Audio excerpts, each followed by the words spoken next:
We lit, y'all. ShieldMore in the building.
Yo, shout out to everybody here in the building. I see the chat already going wild. What is good, man? ShieldMore's in the building. Our little bro Andy is still at work. He's going to try and pop in soon. If not, you know, little bro is getting to the bag right now. You know what I mean? So shout out to everybody here, though, man. We have a special guest in the building. You know, we call him the fifth member of Mount ShieldMore, our brother, Mitchell Renz. What's good, King?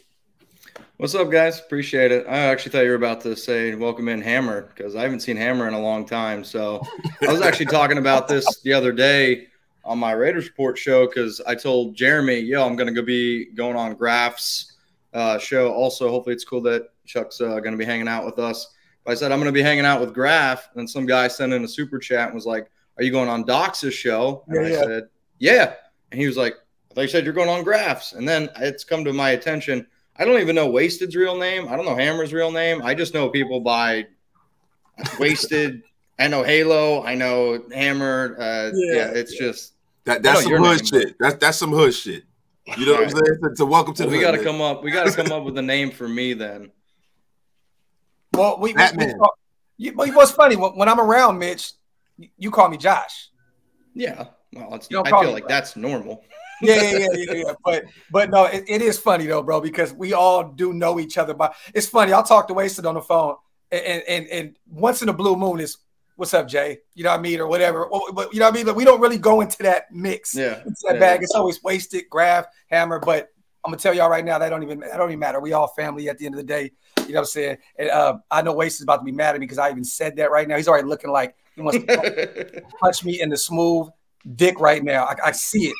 I you know what? So shout out to everybody here in the building, man. Little bro, what's good with my brothers, man? Shout out to Andy. We are hoping that you can pop in with us soon, little bro. The last time Mitch seen Andy and Hammer was in Atlanta, in LA. Yep. Right? That was the last time pretty much you got, and look at mine is back here. She's doing her best crazy impression, eating blankets and shit. So yeah, there we have it. But this is going to be a fun show tonight, y'all. Shout out to the 300 people already in the building. Make sure you guys wipe them feet. If you guys are not subscribed to any of the channels yet, make sure you subscribe to Raiders Football Talk, which is Andy's channel, Hammer's House, Wasted Talent, Raider Nation Unlimited. And you already know, man, make sure you subscribe to our brother Mitch if you're not yet. I mean, I think he probably already got everybody in there, but if not, go over there and subscribe to Las Vegas Raiders Report. You already know what it is. And also Dox Ent. So shout out to everybody in the building. Get your questions, man. We are having fun tonight. This isn't gonna look. I think all of us at this point are pretty much tired of talking about the same shit, right? It's A-Rod, it's Derek Carr, it's New Orleans, it's this, it's that. At this point, it's just like, let's just have some fun. Let's come up with some smooth, like just some new ideas. Talk some draft, talk some free agency. And I want you guys in the chat to dictate this show. It is on you guys to put the questions in. And we're going to run off of what you guys do tonight. Shout out to Cody. Dan Rule, too short. Raider Cody and Suge Knight. What's up, y'all? Yo, Raider Cody be on that bullshit, bro. Yo, listen, Cody. You got to stop coming in here shooting shots looking like a Roadblock character, bro. You got to stop doing that shit, bro. You got to come on the screen and get this smoke, brother. Hey, no, real quick. Shout out to Cody because, dog, Yeah, Cody. The last time I seen you this past weekend, you you had your soul outside of you, brother. Babe, you in the you had your soul outside of you. We were all at Barcode. Shout out to our boy Cody, Barcode Cody. You know what I mean? If you guys are in the Vegas area, make sure you go to Barcode Burgers because it's phenomenal. And our guy is just a good dude. But I'm talking to Cody over there. He's like, I got to catch my flight, man, in about an hour. I'm like, okay, cool, man. He's sitting over there still drinking, mind you. We drink all weekend long. He leaves. He calls me the next day. He said, you never know what happened to me, bro. I said, what? He said, I was at Barcode, right? I was by myself. I said, no, you weren't. We were all there. He said, wait, what the fuck? Wait, what do you mean you were all there? I said, bro, we were all there. He said, bro, all I remember was just me. I was like, no, bro, we were all there. This motherfucker had no idea that anybody was there. He just thought it was just Cody alone in the building. He was belligerent, missed his flight, all kind of crazy shit. Hilarious. Shout out to Cody, man. Love you, bro. Back out all damn day. Shout out to Erica. Appreciate you. Best way to spend a Friday night with the GOATs of the game. We appreciate you. For real, for real. Shout out to Dangerfield. Let's let these questions flow. Oh, real quick, too. Shout out to Mitch. I see he has the Redemption brand on. Shout out to our boy Ray the Tape. If you guys do not have any of that Redemption brand stuff yet, man, make sure you go support our brother Ray the Tape. It is phenomenal, phenomenal merch. Make sure you grab some of that and get to it. Oh, yeah, and Oaklosvegas as well. And Hammer got some merch as well. And guess what? Wasted is actually on the way. So stay tuned for that. He said, all I saw was my burger. Yeah, because we didn't see you Sunday night. Like, you were in there for literally 2 seconds and then were ghost. Like, what the fuck? Where'd he go? He said, Andy said, Mitch finna chug something out of boot tonight. I got nothing to do tomorrow. I'm off today. I know Sunday I'm doing a watch party for the Super Bowl. So if y'all want to get wild tonight, I know Wasted's been dying to. We can get it going. Oh, yeah.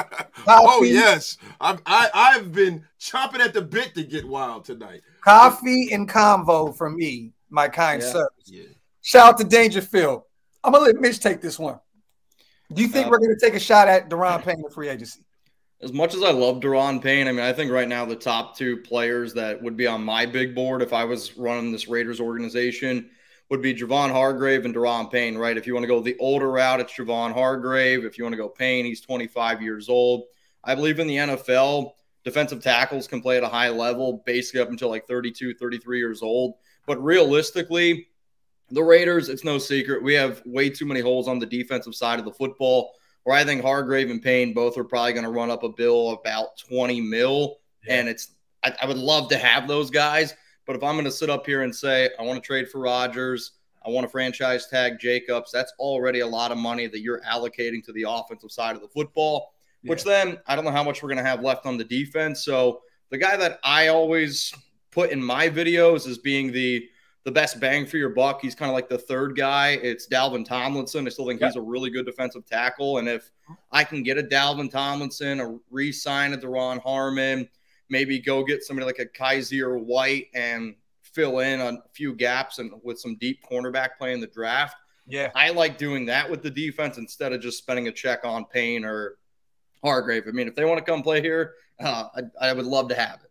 Yeah, no, I definitely agree. I'm looking at Hargrave. I thought he'd be a lot cheaper because of his age, but he's coming off a phenomenal year with the Philly, and he's looking like he may even win a championship. So at that point, look, if he wins one, you know, maybe he'll come over here, man, for a little less. Or maybe he's going to want a little more. I don't know. Shout out to Old School real quick, man. Season ticket holder from 66 to 81. Saw firsthand the greatness of the Raiders, 13-1, then 12-2. And we're pissed we lost 3 games in 2 years. Now, that's what I want to get back to, right? Wasted. I know that's what we're talking about, that sustainable success, right? Yeah. Like, it's like, bro, you get mad and upset when you lose 3 games in 2 years. That is different. Just want the younger Raider fans to experience what I did. Shout out to man, Old School, bro. We appreciate you on the phenomenal comment and the super, brother. Also, shout out to Raider for Life. Dox, I think we can get one guy at every level of the defense and fill in the blanks. Just like Mitch said, pretty much. I met Mitch and Samoan at Barcode. They thought I was crazy. I drove 6 hours. Man, hey, that's love. That is love, bro. That is actually love. I remember that. No, yeah. I remember that. That was that wasn't for the Hankins So I did like the burger contest against Hankins, and then I went there before, I think in that summer, the summer before, and I met a gentleman, him and his wife. They drove, one guy drove 6 hours, the other one drove 4 hours. I'm trying to get close enough to look at that picture, but that's crazy. As I took it off the screen and shit. Shout to Raider for life. No, it's a beautiful thing, man. We remember Hammer the I was with B actually, and remember that dude.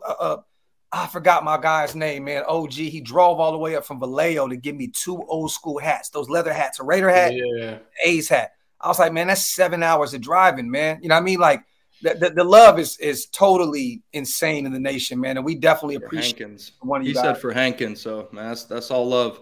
Appreciate it. Yeah, facts. Shout out to Mondu. What's up, guys? Wasted, ready to get all those baby Coronas. Little Coronitas. Too much. Man, look, bro, today is gonna be cranberry juice, man. You know there we go. I'm not messing with y'all like that tonight, man. I'm too old for that shit. There we go. Shout out to my brother Mondu. But real quick, you know, when they talk about, you know, free agents, right? I've been saying this all off season. You need to at least 2 starters at every level of the defense, right? The only problem with going out and spending big on the defensive line, free agent wise, is that once you do that, that effectively takes you out of the Aaron Rodgers business. We don't have a quarterback now, right? So if you're operating under the guise that you're going to go and get a quarterback that's making $50 million, then you have to make allowances on the other side of the ball through the draft. The only way they're going to improve the defensive line based off of the fact that they have such a bad contract with Chandler Jones is drafting somebody to fill the void that they're missing in the middle. And now as far as the secondary, as far as one of the linebackers, you can get a starting level linebacker that's a veteran on a cheap team-friendly contract on that level of defense a lot less than getting a guy like, say, for instance, a Daron Payne. Daron Payne is getting paid almost like a defensive end, being a defensive tackle, because of how many sacks and what he presents up the middle. The Raiders are really, really going to have to make sure that they get this Aaron Rodgers thing squared away. Yeah. Because if they don't, then you're going to have to spend on the defense. If they don't get the Aaron Rodgers thing squared away, then they can go out and then they can, you know, move up in the draft, do whatever they have to do to get whoever their quarterback is. And then that's where you take your free agent money and allocate it to the defense completely. Yeah. So like the whole Rodgers trade thing though. So like there's a lot of different things that could happen with the Rodgers trade. And if you just look at the contract on Spotrac, it doesn't actually give you all the details, where you actually got to then climb in an extra level to over the cap. And the over the cap, and if the Raiders were to trade for Rodgers, they would try to exercise the option. Yeah. So this is per over the cap. For the team acquiring Rodgers, they would be on the hook for the salary for the year. The cap charge would be the number that we see, $59.5 million, if they do not exercise his option. When you go out and get a guy like Rodgers, I know that they're going to exercise the option, and that would actually be $15.79 million if they were able to do it. And the reason that you exercise the option is it makes it a lot more flexible. But reading into it, I actually don't think it's going to cost nearly as much as what people think that it is against cap charge. Yeah, his cap hit will be a lot lower. His cap hit will be a lot lower. If it's post June 1st? Yeah. Yeah, 15 million, right? It's like 13 million. But the 15. Thing about it is, it's 15. It's like 13 and change with it. But see, this is the problem, though. That's not this year. That's not the problem. See, it's not like you're signing him for 1 year. If he comes here, you're going to want to guarantee he's here at least 2 years, right? And then the rest of the guys you're bringing in, you have to project how much all of that's going to hit you. Then you got the Devontae Adams deal that you had. You got the Chandler Jones deal, which is a bad deal. You have a bunch of high-ticket guys. And the only way that you're going to effectively get that kind of winning that we were talking about previous is they have to knock this draft out of the park. Yeah. And they have to make sure, if they're going to do this thing with Aaron Rodgers, they have to make sure that forevermore it's done this year. So whatever you do with it, if you have to give up any draft compensation, you can't go in the next year giving up draft compensation. No. Yeah. Because now next year, they're probably not going to be players in the free agent market unless somebody retires, because they have so many big contracts. I mean, trading for Rodgers is not only a big thing this year. I mean, you're essentially putting, I think, the Raiders in a 2-3 year hole if it doesn't work out in 2023, because if he were to retire, the numbers are, you essentially have to pay $14 million in 2024, and then it's like 29 million in 2025 if he were to retire, if you were to trade for him. And I mean, let's face it, if you don't make the playoffs with Aaron Rodgers, McDaniels and Ziegler, I think they're both gone. Aaron Rodgers probably sees that gone. Yeah. And now you're going to be on the hook to pay him all that money. If I'm Devontae Adams, I want to make the final $80 million on my contract. I'm probably going to go somewhere else. Like, you're going to put the Raiders in a serious hole. And I think, like, that's the scariest thing about trading for Rodgers. But you have to have that conversation. If your job was on the line, if you're McDaniels and Ziegler, you'd probably try to go out and get Rodgers, because the last time we saw him, back-to-back NFL MVPs. And, you know, that's just the world that we live in. See, this is the thing, though. You can't – see, when we play armchair GM, right, you got to understand something. These years that we just wish away, you can't wish them years away if you're the guy that's in that seat and it's your job on the line. You can't wish those years away when it's your career on the line as a football player, right? So if you really want to be committed to excellence, sometimes you got to be a maverick and push your chips to the table and do what needs to be done and not what you think needs to be done. I think a lot of the times with the previous regimes that have been here since Al has died, you know, when Reggie came here, Reggie had to clear so much space. Yeah. Mark had to make the team financially solvent and viable for them to even go out and sign people. Because you remember, there were times I had somebody in my chat arguing with me about saying that there's an NFL owner, they're not broke. I'm like, you know, the Raiders were broke. They used to have to wait for the TV money to pay people's contracts. Yeah, they would fire people and not pay them and shit like that. So that's not the case anymore. We know of one right now. yeah, right. So that's not the case right now, right? Yeah. So now they're financially solvent. And then when they became players and they got financially solvent, it's like, okay, we're trying to build something here. Let's build for the future. Let's get more draft picks. Let's play Moneyball GM. And then when you don't draft well, now you're fucked, right? So now, if you look at how many quarterbacks have been drafted over the last 20 years, 78% of first-round quarterbacks are bust. Yeah. We know that Aaron Rodgers is a Hall of Fame level talent, man. Mm-hmm. And he still played at a high level last year, even with what he had. Listen, you know what I mean? People say that he wasn't good last year. Derek Carr wishes that he could play as well as he did last year.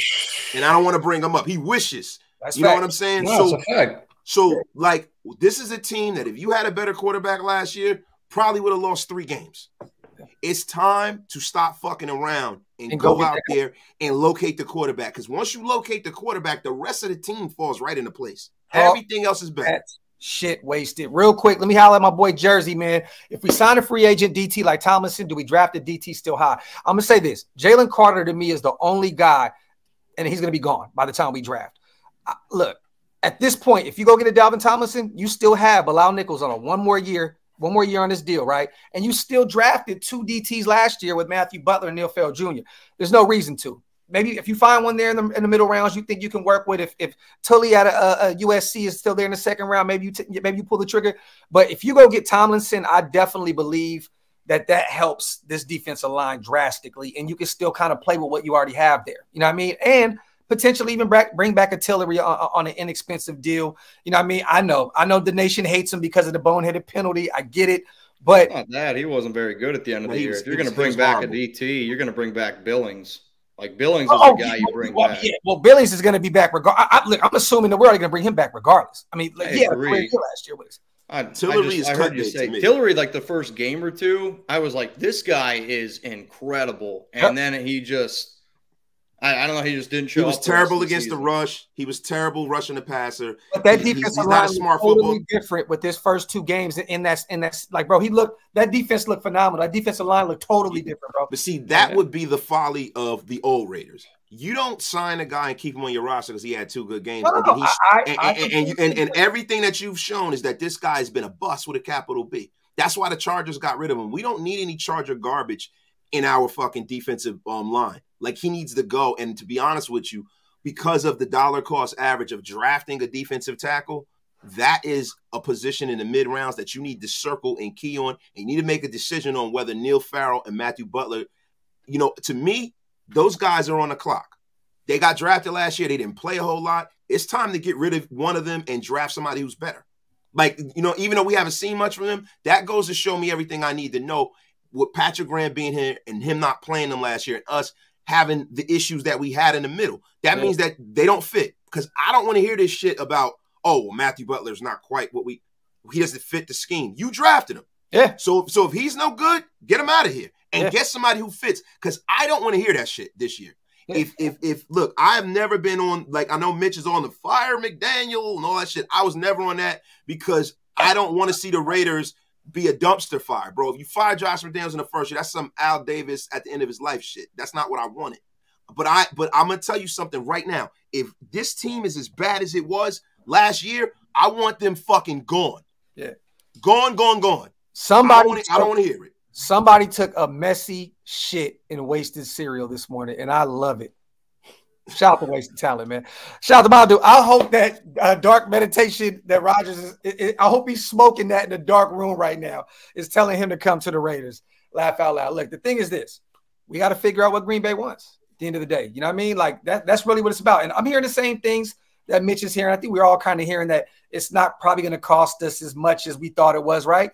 But, you know, it's still a wait and see situation. Look, I'm looking at it like this. I'm definitely looking at Aaron Rodgers, but let's move on from this Derek Carr contract first, and then we can kind of revisit the situation. That's kind of where I am. Let's move on from DC. Let's wipe our slate clean, and then we can move forward with that situation. But I definitely do hope that Aaron is a Raider.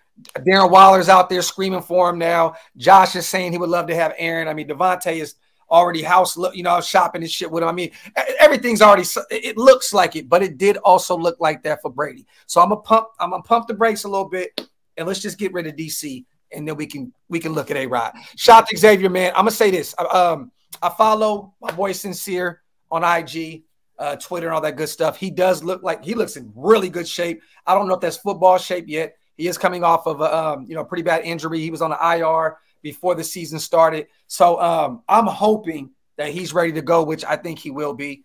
And I'm hoping that he gets a real shot at making this roster this upcoming season. I'm a huge – you guys know, I always talk about Sincere McCormick. He's better than Britton Brown. Oh, yes. Oh, yeah. Easily. He was one of my favorite running backs in that draft.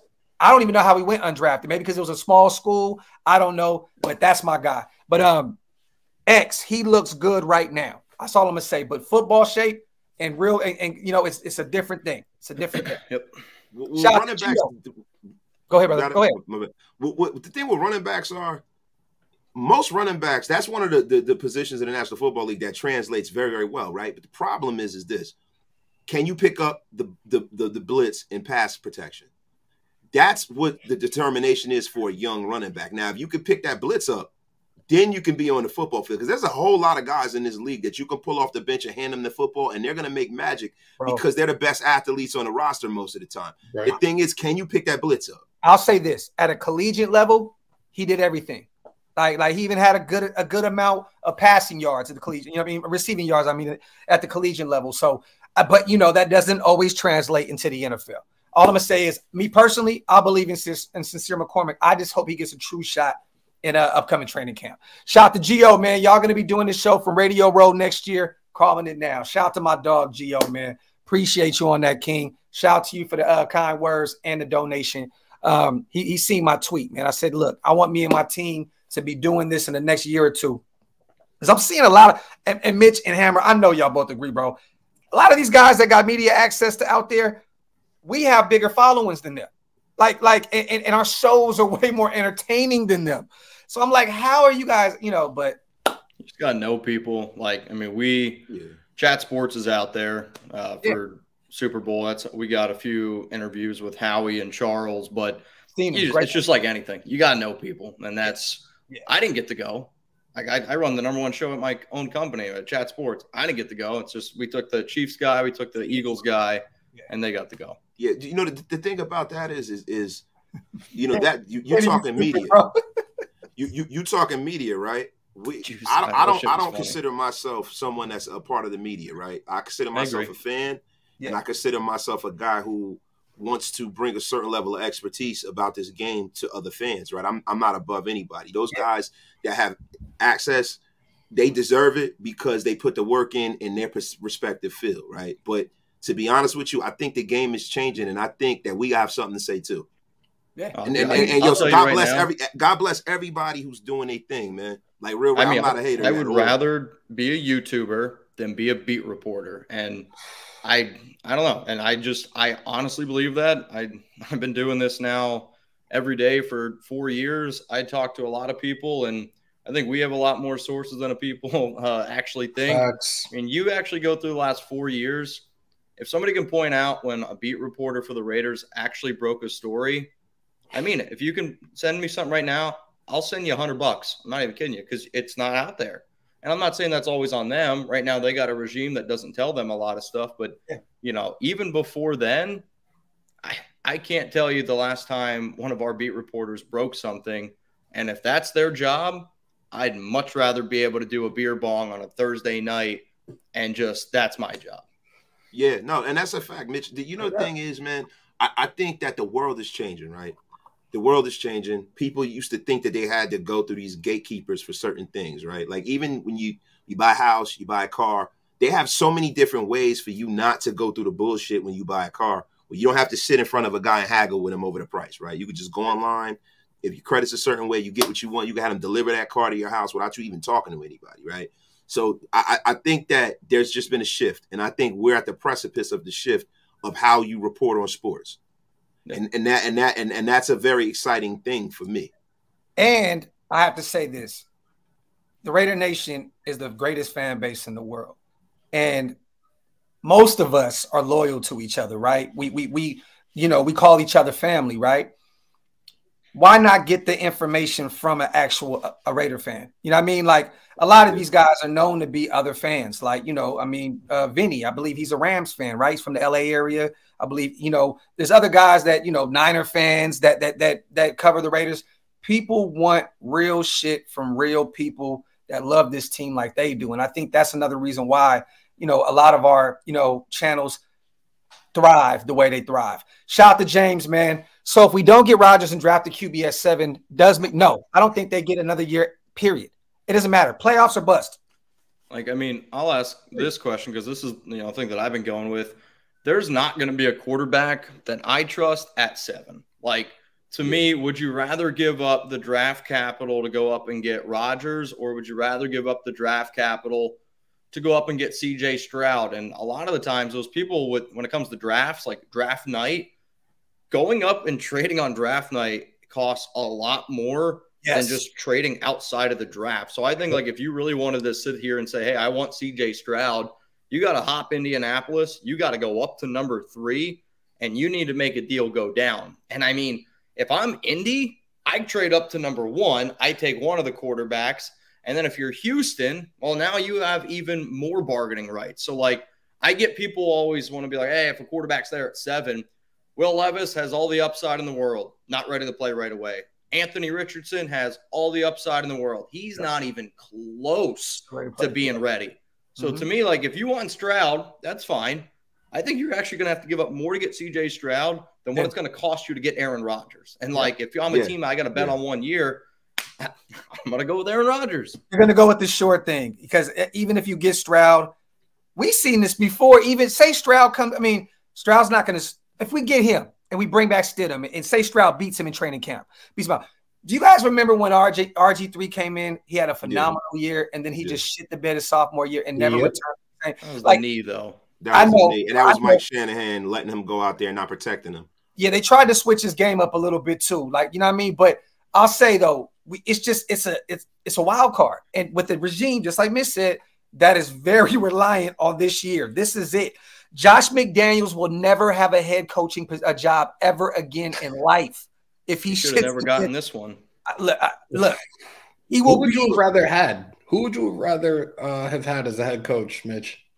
Anybody. And I'm just saying that because I don't believe in McDaniels in terms of being a leader as men.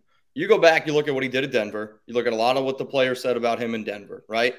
And then you see what he did to Indy. I don't care what anybody says. For anybody to say that I'm going to take a job, then other coordinators left their current job to then move their entire family to Indianapolis. And then right before they're getting ready to announce him as the head coach, he's like, you know what? I don't want to do it. I'm going to pull out of that situation. He didn't only just screw over. See, bro, you got to have some context into that, Mitch. I don't mean to cut you off, but there's context into that, bro, because Jim Irsay, we all know Jim Irsay, this was when he was going through his drug issues, and he's an odd duck right now, right? Jim Irsay came to that man's house and was acting erratic and acting crazy. His wife being a married man, my wife a lot of times will pull my coat and be like, hey, hon, I don't think this is it. So he had to make that tough decision. And sometimes in life we have to do that. I'm not going to judge him on that. I agree. But I have to say this too, Mitch. The person you are today, you're not the same person that you were when you did that disgusting thing on my son's bunk bed when I first met you, right? Yo, man, what is going on tonight with you, bro? I hear that, but I also know this. Mitch was single and ready to stupid mingle. Stop. No, but I'll say this though. Like, also on top of that, right? No juicy throats or whatever the hell I was listening to last night. Listen, but dude, in the background, she said, "No, what?" Mitch, are you? Did you have someone that was country thick last night? I watched McDaniels last year too, though, right? And when in the Howie Long interview that we had for the Super Bowl, Howie straight up said that 2021 team wasn't as talented, but they had an identity. The team last season, I don't care what anyone says, they just didn't have an identity, and that falls on your leaders. That falls on McDaniels. It falls on Ziegler. It falls on the coaching staff. It falls on all the captains. It falls on everybody. But to me, I have watched now 3 times where I don't believe that I could rely on McDaniels to be that leader. And that's an issue to me. Now, hey, if you come out and you win this year, I'm going to buy into it a little bit more. I liked what I saw out of Patrick Graham late in the season. I thought they started to get it clicking. I definitely think, Derek deserves a lot more blame than what people are going to give him. I was the biggest Josh McDaniels hater in the world, right? Like, I still might be the leader of that train. I look at McDaniels as a giant lemon, and I've been trying to make lemonade now for an entire year, and I'm going broke trying to do it. It's just, I need to see it until I can believe in him. Hold on. Real quick. We got to get our brother involved. Hammer down there drinking all the Whistling Whiskey up. WhistlingWhiskey.com for those who don't know.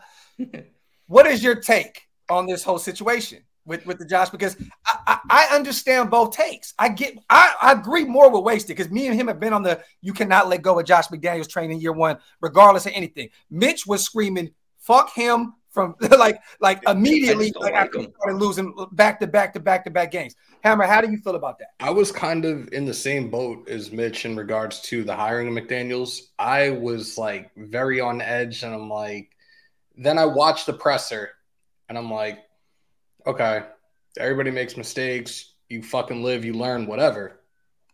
Then I'm like just hearing press conferences, seeing certain shit in the games. Like, look, first half we're looking solid.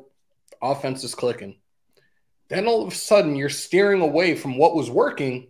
You're blowing leads fucking terribly and losing these fucking games. I'm like, a couple of times I've said it during the lives, like, yo, we really fucking got a fucking wolf in sheep's clothing with a lot of this shit that he has said and done throughout this first year. Okay.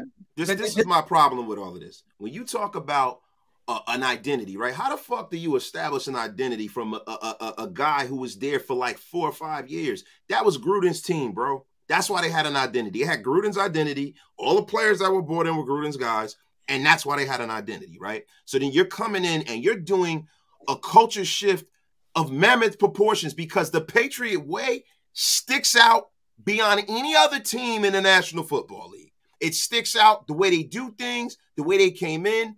And if you look at whether he's a good coach or not, I'm going to say like this. All of the leaders of this team have bought in. So that tells me everything I need to know. The one thing that Josh McDaniels is not is a bad play caller. He's never been a bad play caller. Now, I know he's had Tom Brady, right? But Josh McDaniels has worked with rookies everywhere he's gone. Now, all of a sudden, he comes here and he's this bad play caller. Listen, you have to have your players execute. Let's just make no mistake about that. I don't give a shit if it was Newt Rockne, whether it's Vince Lombardi, whether it's Bill Walsh. We can go whoever. If you have a quarterback throwing helium balls when a guy's right in front of him, or when you got the quarterback throwing to where every time Hunter Renfrow goes on supposed third and Renfrow, he has to dive into the ground like a fucking third baseman or a shortstop, that's a problem, bro. That is a problem. And then, okay, Devontae Adams, career year. Motherfucking everywhere else, man. Josh Jacobs, career year, right? Max Crosby, tearing it up. But then you have a quarterback that comes out on the field, 3 and out, 3 and out, 3 and out, 3 and out. And then everyone's like, oh, the defense is the problem. No, they're fucking exhausted. And that's the biggest problem with this, bro. Let's be for real. Well, they were a problem. And you have to say this. Max Crosby even agreed the defense was not doing what they were supposed to do. They picked it up at the end of the year, definitely did, and they did enough to win a lot of those games. But I'm looking at certain players. Josh bought in. Max bought in. Devontae bought in. But they also have insane amount of talent in each one of them and the money. Well, Josh not yet. But the O-line, they looked really good. You know what I mean? Like, they look good. You know what I mean? Like, I know a lot of people want to hate on the O-line. They looked really good to me. They did look bad at times. Don't get me wrong. But, that's just – look, you look at that line and you're like, on paper, you're like, oh, Derek's going to die this year. He died without him. That's crazy to me. You look at the defense. Go ahead, Mitch. Go ahead. Again, me, it's more – I didn't believe in McDaniels. I saw what happened this year, and now I'm even more on edge. I mean, you're totally right. If you're going to build something, you need to build something, and it takes many, many years. Yeah. But when deep down in my core, I'm like, I don't think that no matter how many years you give this man, he's not going to do it. And I get that it's this whole Patriot way. But, I mean, to me, the outlier is Tom Brady. Like, yeah, they got – Mac Jones, they went 10-7. They had a hell of a defense that year. Did he make the Pro Bowl? Sure. But, I mean, he threw 21 touchdowns, 3,800 yards. It was basically just as big of a Mickey Mouse Pro Bowl as what Carr got to go through this past season, right? To me, the Patriot way, like Bill Belichick, the greatest head coach of all time, he's got like a losing record without Tom Brady. Tom Brady is the outlier in that, which is the whole reason why I even wanted him, because I'm like, well, if we're going to be stuck with McDaniels, let's go this whole Brady route. Now, that's one of the other reasons why I want Rodgers. Like, Derek was always the guy where realistically, if he was good enough, he would have been the perfect quarterback in McDaniels' system because he's a yes man. Yeah. You put Rodgers with McDaniels, I want somebody to look at McDaniels and be like, say, get the fuck out of here. Yeah. It's going to happen. That's what the Raiders need. Yeah. Your team takes on an identity of your leader, and there's just way too many. The other thing I don't like about McDaniels, he just comes off as soft to me. Same exact thing with Derek. They just came off as soft. And when you have somebody like Rodgers, that's not going to happen to me. To me, that's going to change. Now, let me ask you guys this. We never really talked about this. He's a veteran. We know he's going to be first ballot Hall of Fame, Aaron Rodgers. What does he do in year one learning another system with Josh McDaniels? This is a different system. This is not something that Aaron has played in his career. You know what I mean? We've all heard Devontae Adams say it's like learning Mandarin, right? I think A-Rod is very smart, Cal alum. I know he's a smart guy. I think he'll get it down. I think him and Devontae together will attack that, playbook like crazy. But how do you guys think he will fare in this system? Resign Stidham first. Somebody that's already familiar with the offense that could definitely aid fucking Rodgers in learning this system, whether people want to hear that or not. I agree. And realistically, with everything that's going on, everything that's transpired within this year, whether people see it this way or not, this is a legitimate 3-year plan. You saw what the contract extensions that these guys got. You see what the contract that McDaniels has as well. This is a legitimate 3-year plan. We got Adams and everybody was fucking going crazy. We're going to the Super Bowl, da-da-da-da. This was fucking growing pains this year, guys. It's a minor setback, but I think things will turn around, especially if we have the opportunity to get Aaron Rodgers here in the silver and black. Just give us some time and be patient. I'm not saying trust the process. This ain't the Sixers. This ain't any Philadelphia sports team. Trust the fucking office and let this shit take care of itself. I don't think it was a minor setback because we moved on from the Carr era, and you know what I mean. That wouldn't have happened if we slipped into the playoffs. You know what I mean? Like I feel like at some point that move needed to happen. And I'm not saying I still think Carr should have got benched like fucking after the Saints game. Yeah, well, you should have let the Stidham experiment start from there and see what the fucking possibilities were. Go ahead, Wasted. This is the problem with all of this, right? When we sit up here, we try to project what's going to happen, right? The thing that we're not looking at is talent is not just about what God gives you physically. Talent also has a lot to do with this. It has a lot to do with the fact that Aaron Rodgers is brilliant. Aaron Rodgers is a brilliant quarterback, bro. And most guys that are Hall of Fame level quarterbacks, it does not take Hall of Famers a long time to understand what's going on. So I have no fear about Aaron Rodgers getting the offense down. I think Aaron Rodgers comes in because he deserves a certain markum of respect. See, when you come in and Derek Carr's here, you're looking at him like, I got to fix him. So he has to take a backseat and say, well, I don't have a resume. I haven't won yet. So, I'm going to listen to you, Josh. You can't tell Aaron Rodgers a motherfucking thing. Aaron Rodgers is going to say, I like this play. I like that play. This is what I want. Do cut this, that one insert out, that, cut cut one this. out. Fuck you. Yep. I want that guy to sit down. You're coming in on third down. You're getting off. That's what Peyton Manning did.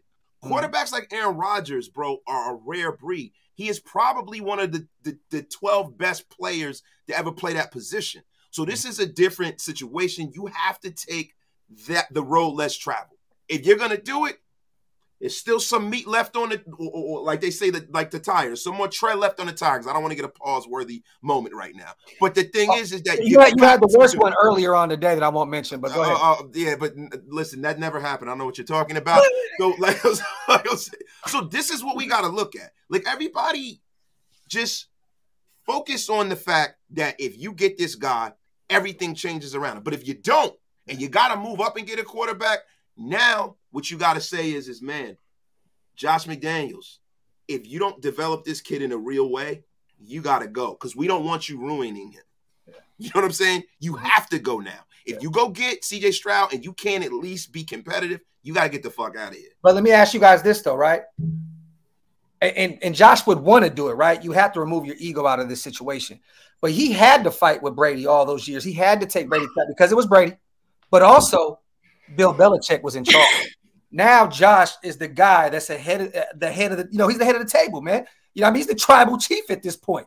So I'm saying, so at this point, can he remove his ego and allow Aaron to do what he needs to do in order to win? You know what I mean? And like you said, Mitch said he thinks that Josh is low-key soft. You bring in an Aaron, man, if he is soft, he's going to be exposed, bro. like for real, because he does not play at all. Aaron, didn't Rodgers want McDaniels as his head coach in Green Bay once upon a time? Yes, he did. Or am I losing my mind? You're not. Yes, he did. Yeah. Well, I mean, let's see how this shit plays out, because if he does come here, we'll see a lot of fucking camera shots of him cursing out McDaniels when certain shit does not go right. We shall. I'm here for it. I'm fucking here for it. Let me get these supers in real quick, y'all. Shout out to John. Josh McDaniels is 17-28 as a head coach. His coaching tree is 59-85 and 1-2 in the playoffs. Numbers don't lie. We are backing a loser. Pause. Shout out to John. Shout out to Ben Bad. Rodgers is backing a loser. Pause. Rodgers is cramming Josh McDaniels' playbook on his dark side trip. Talk that shit, Ben Bad. Talk it. Shout out to you. Appreciate you on the 5. Shout out to my boy G.A. Patriot. McDaniels got spoiled with Belichick's defenses.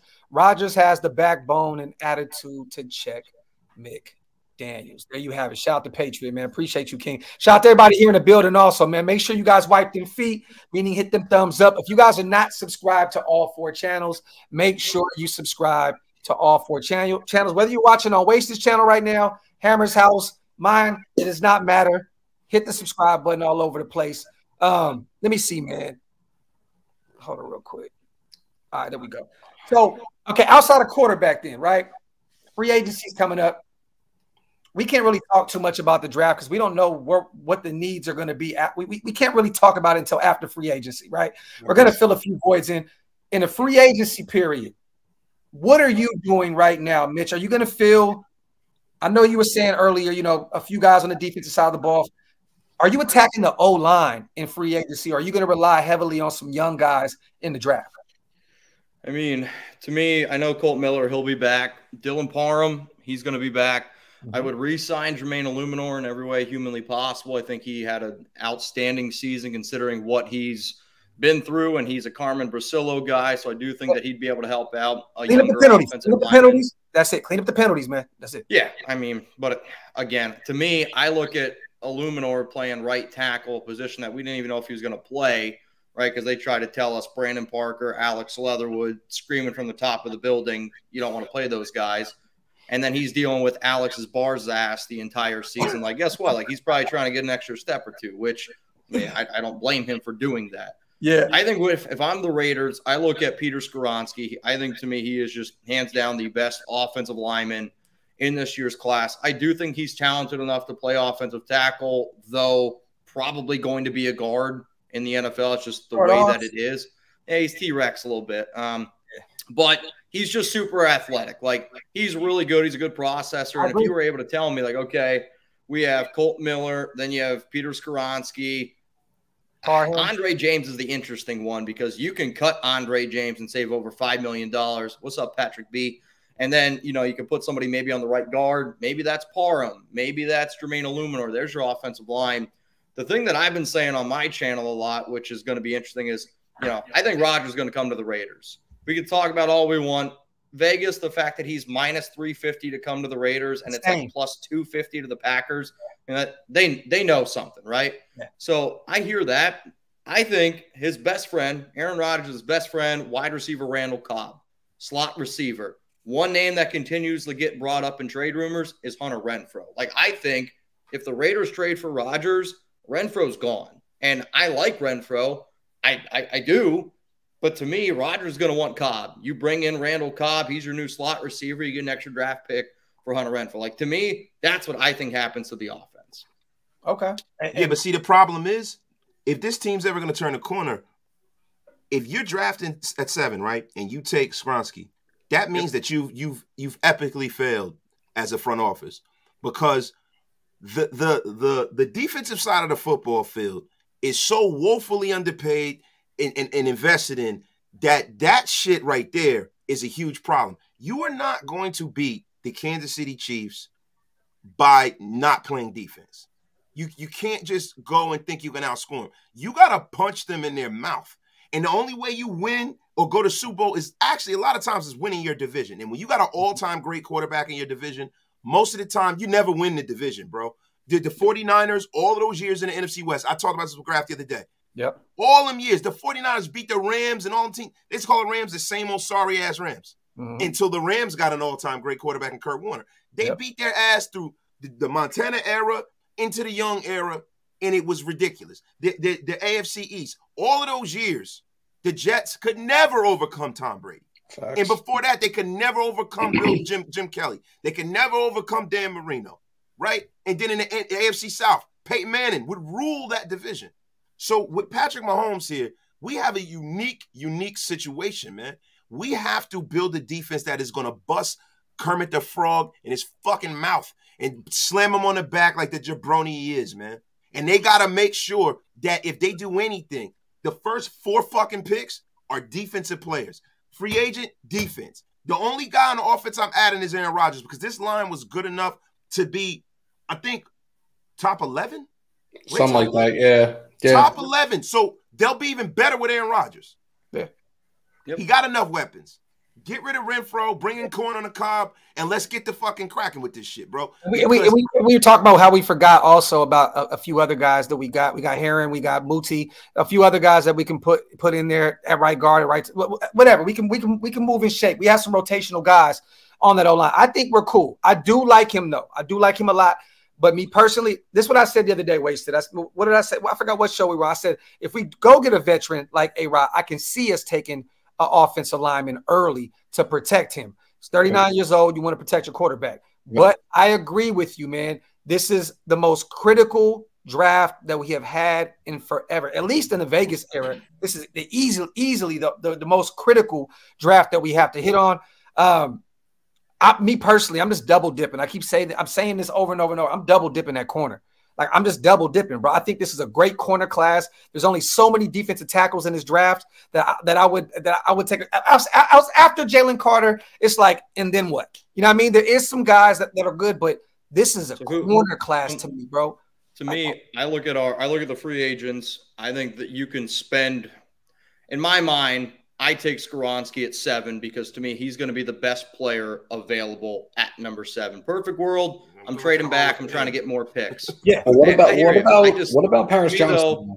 I mean, if I told you right now you could get Quentin Nelson. If I told you right now you could get a player that's Quentin Nelson, because that's what Skoronski is to me. I turn on the tape and I see Quentin Nelson. Okay. Watch the tape. I don't know. To me, he's that good. He's an elite processor, The reason why Parham is as good as he is because all the coaches, you look at all the coaches, what they said, he's an elite processor. Skoronski, when I turn on the film, elite processor, right? My problem is I like Tyree Wilson. I like Miles Murphy. They're both edge rushers. If Chandler Jones is seriously not able to play, then I'm going to consider those two guys. I think the cornerback class is extremely deep. I'm also going to be looking at maybe double dipping at corner in this year's draft. Linebacker, Drew Sanders, I freaking love him. If he's on the board somewhere at 38, I'd take him in a heartbeat. To me, though, I see the Raiders spending a lot of their money that's available in free agency on the defensive side of the football.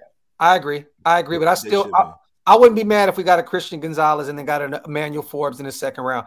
Back-to-back corners that I feel can be critical, and you can move Nate Hobbs. If you put him back in the slot with those two guys on the outside, bro, that could be literally in a year or two the best corner room in the NFL. You know what I mean? And shout out to Patrick B. Any free agent LBs we should pursue. There's a few guys out there. I know a lot of people keep saying Tremaine Edmonds.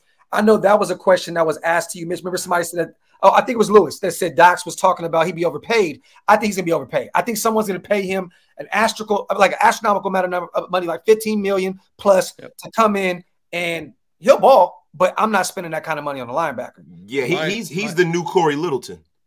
Man. He's the new Corey Littleton, bro. He would be Corey Littleton in this.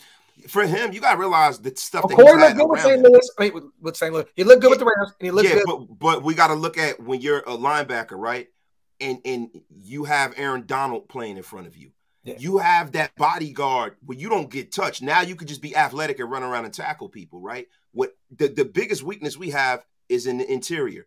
A guy like Edmonds, bro, would not fare well on his defense unless we had a major player in the middle of that defense. I don't want him. I don't want to go that route. You know what I mean? I'd rather go get a more inexpensive even shit. Go get a Levante David. You know what I mean? He's up there in age, but hey, he'll be cheaper. That's the perfect linebacker. That's if he's willing to take a haircut and play for us, he's a leader. He's solidified. He has the resume. He's won a championship. He knows greatness. That's the kind of guy you got to bring in. You let Denzel walk. You bring Levante David to be that veteran guy. Oh, sorry, I'm a Denzel Perryman. I mean, you know what I'm saying? Look, I'm letting him go. I'm sorry. Unless he was on a super veteran deal like hometown, I'm not bringing him in. That durability is finally caught up. I am cool. Go get Levante David, draft a couple linebackers, and go young. Even Luke Masterson look good in spurts, but you can't have him starting out there as a rotational guy. Cool, and then we still got Divine Diablo. We don't know what we have in him. So, you know what I mean? Levante and go draft one. That's how I feel. You have a very basic player. If you are dependent on Divine Diablo to start, you're in trouble. Yep.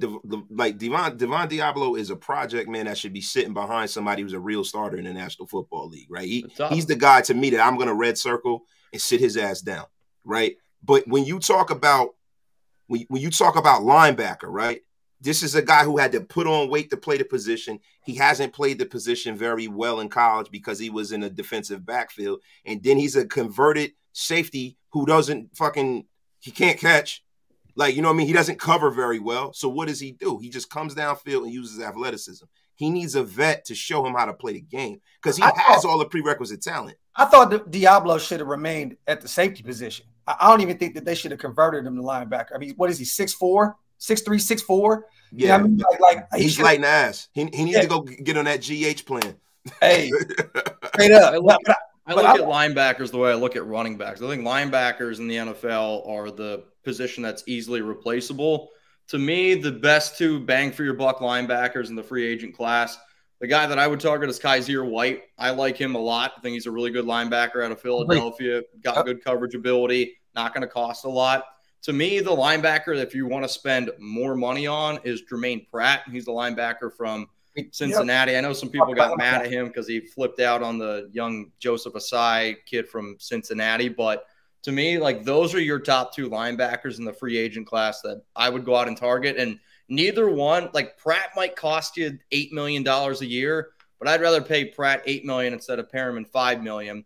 And then you got Kaiser. I think realistically, he's going to be $2.5, $3 million a year. And if he wins a Super Bowl, I mean, yeah, he might get 3.5, but those are your two linebackers that I would get. There you go. Shout out to James, man. Need to draft D. I agree, but the D will be young and a learning curve will need to be. But this is what you do, James. You go young on the defense. You go young in the draft on the defensive side of the ball, but you still go get some vets in free agency. I mean, look what Philly did. They went and got a bunch of veterans, and now they're in the Super Bowl, mixed in with some young pieces. You know what I'm saying? So, I mean, look, they got 2 corners that's already up there in age, Bradbury and Darius Slay. But then their defensive line is just insane. But they have a bunch of older guys on that. Yeah, but they loaded that D line towards the tail end of the season as well. Yeah, look at so. So is like days apart from one another. So yeah, but they knew what they were doing. You want a mixture of youth and experience. You know what I mean? And Philly is living proof of that. On the offensive side of the ball, they're really young. They got a couple older guys on the O-line, but they're really young. The defensive side of the ball, they got veterans. So, you know, I think we need to kind of go that route and just a mixed bag. You got to take into consideration that fucking draft class that they just had this past year, because it was hands down one of the best draft classes in the league. Yeah.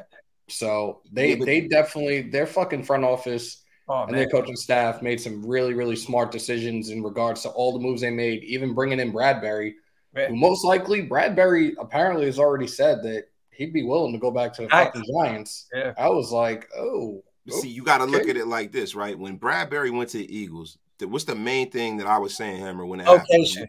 Location, bro. He didn't even have to move. His kids don't got to go nowhere if he got children, because he's in Jersey and he can either go Philly or go to New York, right? And he's in East Rutherford.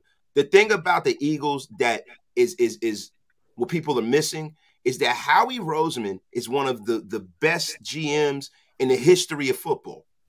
And that fucking guy, every year, bro, the most of the problem that the Eagles have is when they don't have a quarterback. Normally, when they have a quarterback, even when they don't, they're solvent. That roster was talented anyway. We're not in that position. We have a very talented roster on one side of the football, but defensively, the reason why you got to go so hard on building that up, you have to go the way of the 49ers in 1995 when they won the Super Bowl. They went out and they added some guys on offense, but they went out, they got Gary Plummer. They went out and got Deion Sanders. Yeah. They went out and got Dana Stubblefield. Yeah. They went out and drafted guys. They had Tim McDonald and they had fucking all these Everett MacGyver and all of these guys, right? None of these guys were alive, bro. Wait, you know what I mean? Like, well, listen. What is the point of having an old man up here if I can't talk that old man shit, right? I agree with you. That's what Raiders, bro. The Raiders. Look at our last Super Bowl run. A bunch of veterans. Yes. Rob Frederickson, we drafted him, right? Greg Beaker, all of them guys, man. Jerry, man, like a lot of those guys were old school. You know what I mean? With Bill Romanowski, like we had a bunch of veterans mixed in with a little bit of youth. Rich Gannon was up there in age, like, you know what I mean? But I know that this is a young man's game now. This is a different NFL. It's not the same NFL as it once was. You have to have a mixed bag. You don't want to just go out and get a bunch of veterans and think you're going to go out and win a championship. You know what I mean? Like, it's just different. Shout out to Pat. We talked about this, brother. Me personally, I would go with Hargrave because I feel like a little more cheaper, and I think that him coming off of a phenomenal year with Philadelphia. I know Daron Payne had a career year with the Commanders as well, but I feel like it was a year that he knew he was, contract was coming up. I feel like I don't know if I can trust Daron Payne at 25 to continue doing that. We know who Hargrave is. We don't know who Daron Payne is. If he can consistently be that guy. I'm going with the older guy, and I think he'll be a little less expensive than Daron Payne. Shout out to everybody here in the building. He said, "Preach, wasted, preach, OG." Wasted went down memory lane. You're an old motherfucker. Oh wait, Hammer trying to do his Morgan Freeman. Morgan Freeman. Hey man, how you guys doing? It's Coach Gruden, man. I just want to say hello to Mitchell Renz, man, the #1 Raider YouTuber, man. Hey, Mitch, man. Love you, brother. I got to tell you something, though, Mitch. To be honest with you, man. When's the next time you're going to drink a boot, man, and put some Corona in it, man? Because, listen, I got a Corona endorsement. And I'm going to tell you something, Mitch. You got a lot of guys over there, man, that have been waiting for you to drink some Corona and not that Fireball, man. Fireball tastes like fucking Cinnabon gum. And Hammer, how you doing, man? I'm glad I see you can talk. How are you today, Cinnabon gum. What's up, Coach? I don't even know what the fuck Cinnabon. I mean Cinnaburst. I think it was Cinnaburst, not Cinnabon. Let me ask you something. Hammer, man, I'm glad that you can actually talk, man. I'm glad you've been sitting here. Oh, shit. Watching me. Hammer, you look pretty high, man. I don't smoke. Are you okay, man? I'm good. Long day. Hammer, man, listen, man. Stop drinking near beer, man. Yo, shrooms, Hammer. Hey, real quick, shout out to Omar. Mitch needs to do an eating contest versus Diablo and let him win. Feed that man all them damn burgers. Facts, bro. He needs to get him get into a ham hock eating. Oh shit! Oh shit! He got the handle out. Shout out to Bad Influence, Mitch. How many just win babies we get to get? Do we get Rodgers? All of them. It's happening. There we go. All of them, Bad Influence. Hey, real quick, can I ask y'all something? And Mitch, the Scronty thing, man. You think, like, have you taken a look at DeWan Jones, bro, from Ohio State, the right tackle, the big love him, mammoth, bro? I'm gonna be honest with you. Go ahead, man. I'm sorry, brother. No, you're okay. No, to me, he might have the highest upside out of any offensive lineman, and I would let somebody like Carmen Bracillo work with him. Yeah. Remember the offensive lineman this past year was a UDFA Bam Ola something. He had a wingspan of 7'3". This DeWan guy's got 7'5". It's going to be the largest in NFL draft history. And that's when I look at Carmen Bracillo's track record with honestly gigantic offensive linemen. The perfect one's Trent Brown, right? Like he made the most out of Trent Brown, and I mean he's still a talented player. But at the end of the day, like DeWan. I would rather take DeWan Jones. If you tell me I can get him in the second round at 38, I would take him over Skoronski at 7. I just think after the combine, he's going to be a first-round pick. I agree. What about Paris Johnson out of Ohio State? I like Paris Johnson. That's a big dude. I like him, but I don't like him enough at 7. Like if I take him at 7, to me, you're going to put him at right tackle then. Like, right. There's even a chance that they put Colton Miller at right tackle if you take him. To me, I don't want to mix all of that. Like to me, Johnson's a left tackle. The thing with Skoronski, like they're saying he could play left tackle, he could play right tackle. Who's to say that they're not going to want to move Colton Miller if we got Skoronski and move Miller to right tackle? He's more of a guard. Hey, there's an interesting name out there, you guys, that might be a free agent here soon. Taylor Lewan from the Tennessee Titans. He's saying that he thinks that Tennessee is going to let him go here because of his contract. That may be a guy that you can put in at left tackle and move Colton over to the right. If I'm just saying, if need be, you know what I mean? And then you got your left and your right tackles right there, and then you can just worry about the guard. And I'd be comfortable with bringing Andre James back at center and just keep Parham there. You know what I mean? Look, that's a potential name to keep an eye on. Real talk. Andre James gets dominated whenever he goes against a true nose guard, and I think that one of the reasons they brought. I think he's got to go. I think, to be honest with you, he's really the weak link because you can't run power with a center that can't take on his matchup without getting help. He needs too much help. Shout out to Brandon. He's got to go, bro. He's got to go, and then Dylan Parham needs to be moved into that spot, or they can actually go in the 4th or the 5th round and draft a center because I don't think there's going to be a center that's taken before the 3rd round. Yeah. You guys, I know the one. I know he's had injuries. I'm not saying he's the guy. I'm just saying that there's going to be some veteran guys. And with him being, potentially – look, he loves podcasting too. So I don't even know if he even wants to come back to football. He was already saying that he's not going to be one of those guys that's going to leave the game and come back when he may retire. You know what I mean? I don't know. But I do, man. When he's healthy, the dude's a dog. You know what I'm saying? But that was like 2-3 years ago. That's the only problem. You know what I'm saying? He hasn't put together a good season in a while, bro. No, I agree. Yeah, I agree. I'm just saying on Lewan. Yeah. I mean, look, me personally, I would too. I'm just saying that may be an option that you could look at some point. Let me see. We got everybody here in the building, man. Wipe them feet, y'all. Hit them thumbs up. I know I got 700 over here. I don't know how much my brothers got. We got a lot of people here in the building right now. Shout out to our brother Mitchell Renz as well. He pulled that bottle out, man. Just chill on that, bro. Look, water tonight, King. Water. Listen, Mitch is about to go make me go get the cranberry juice, man. Do a little fucking shot competition, buddy. Oh, shit. Let me see. I think Paris Johnson got too much off-field aspirations to be all about football. See, I don't know what he got going on, but I know we had a guy previously from Ohio State that wanted to rap and shoot people on the internet. So, you know what I mean? So, yeah, you know what? You might be right. Shit. So I'm in that Ohio State water. I don't know. Mitch, you're good. You got a drinking partner with you tonight, bro. Yeah. Yeah, Hammer, Appreciate you look that, slapped out, Hammer. You look slapped out. I'm just tired, bro. I've been up since early this morning. I have too. Hammer, you look slapped out. You know, you remind me of, did you guys ever see Robin Williams' version of Popeye? Yes. You look like Bluto? He looked just like fucking Bluto from that Popeye in the 80s and shit. I fucking hate To be honest, I don't remember the 80s that well. Yeah, I mean, that's probably because you were born in like 1988, right? Hold on, yo. Yeah. I'm pretty sure. I'm doing the math here. So yeah. I'm sure you don't remember the 80s. Mitch, there's a thing called Google, right? I'm a 90s baby. Wait. Yeah, you'll see. Yeah. Damn. So, damn. Yeah, I know. I was in high school in the 90s. Look, this is what you do. Take your phone, Google Robin Williams Popeye, Google the guy who played Bluto. You piss your pants. Hold on, bro. I'm gonna be 30 years old in 10 days. Wow. Wow. That is Hammer taking a shit. That is Hammer taking a shit right there. Hey, hold that thought. I gotta go take a shit. Hey, Hammer dropped a mean podcast in the Vegas hotel. Oh, God. Inside joke. Inside joke. Call it the morning deuce. As long as he didn't dunk his head into the toilet after, we're good.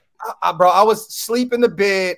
I heard him say, "Oh, I'm in here dropping a podcast." I said, "Oh shit, my man in there potting." Yeah, he in there potting, man.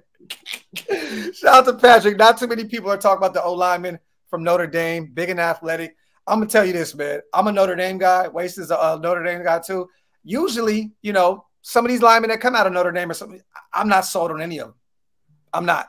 Like, real talk. He's big, athletic, and trash. I love Meyer. I love our tight end. You know, there's a few defenders.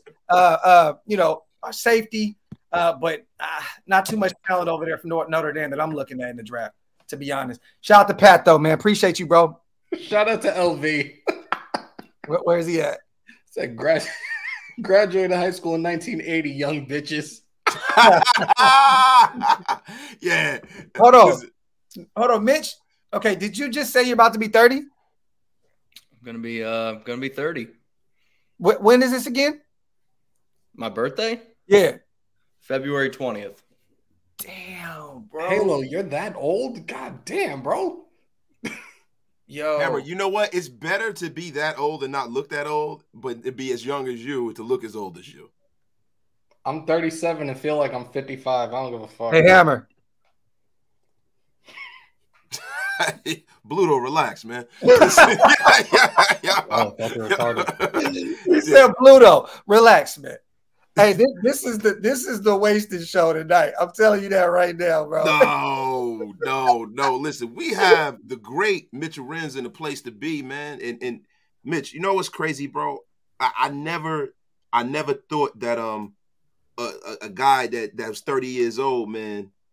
I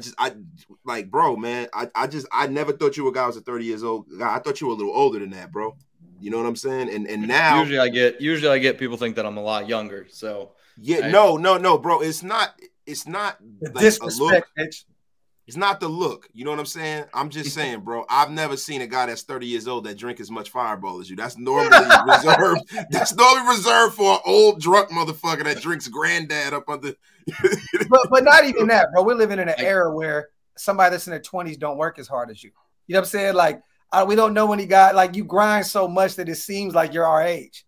Like, real shit. Like, and that's a good thing, bro. Like, you do look young. You look like you're in your 20s, but you grind hard, bro. A lot of these kids these days, they don't put the work in like that. You know what I mean? So I'm gonna tell you right now, the 30s hit different, bro.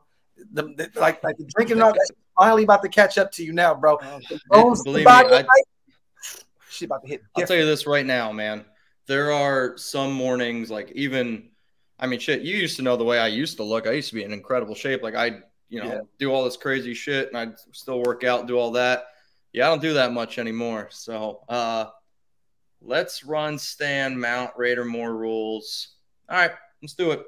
So Ron is I created over on the Raiders Report. We did Mount Raider more over there. They created the name, and it's the guys who donate the most to my show over there. So rules are this. When Ron's in the building, it's every $100 super chat, we chug a beer. Every single 10, we play shot clock. So every 10 that comes in, that's a shot of Fireball. Wasted, I'm looking at you.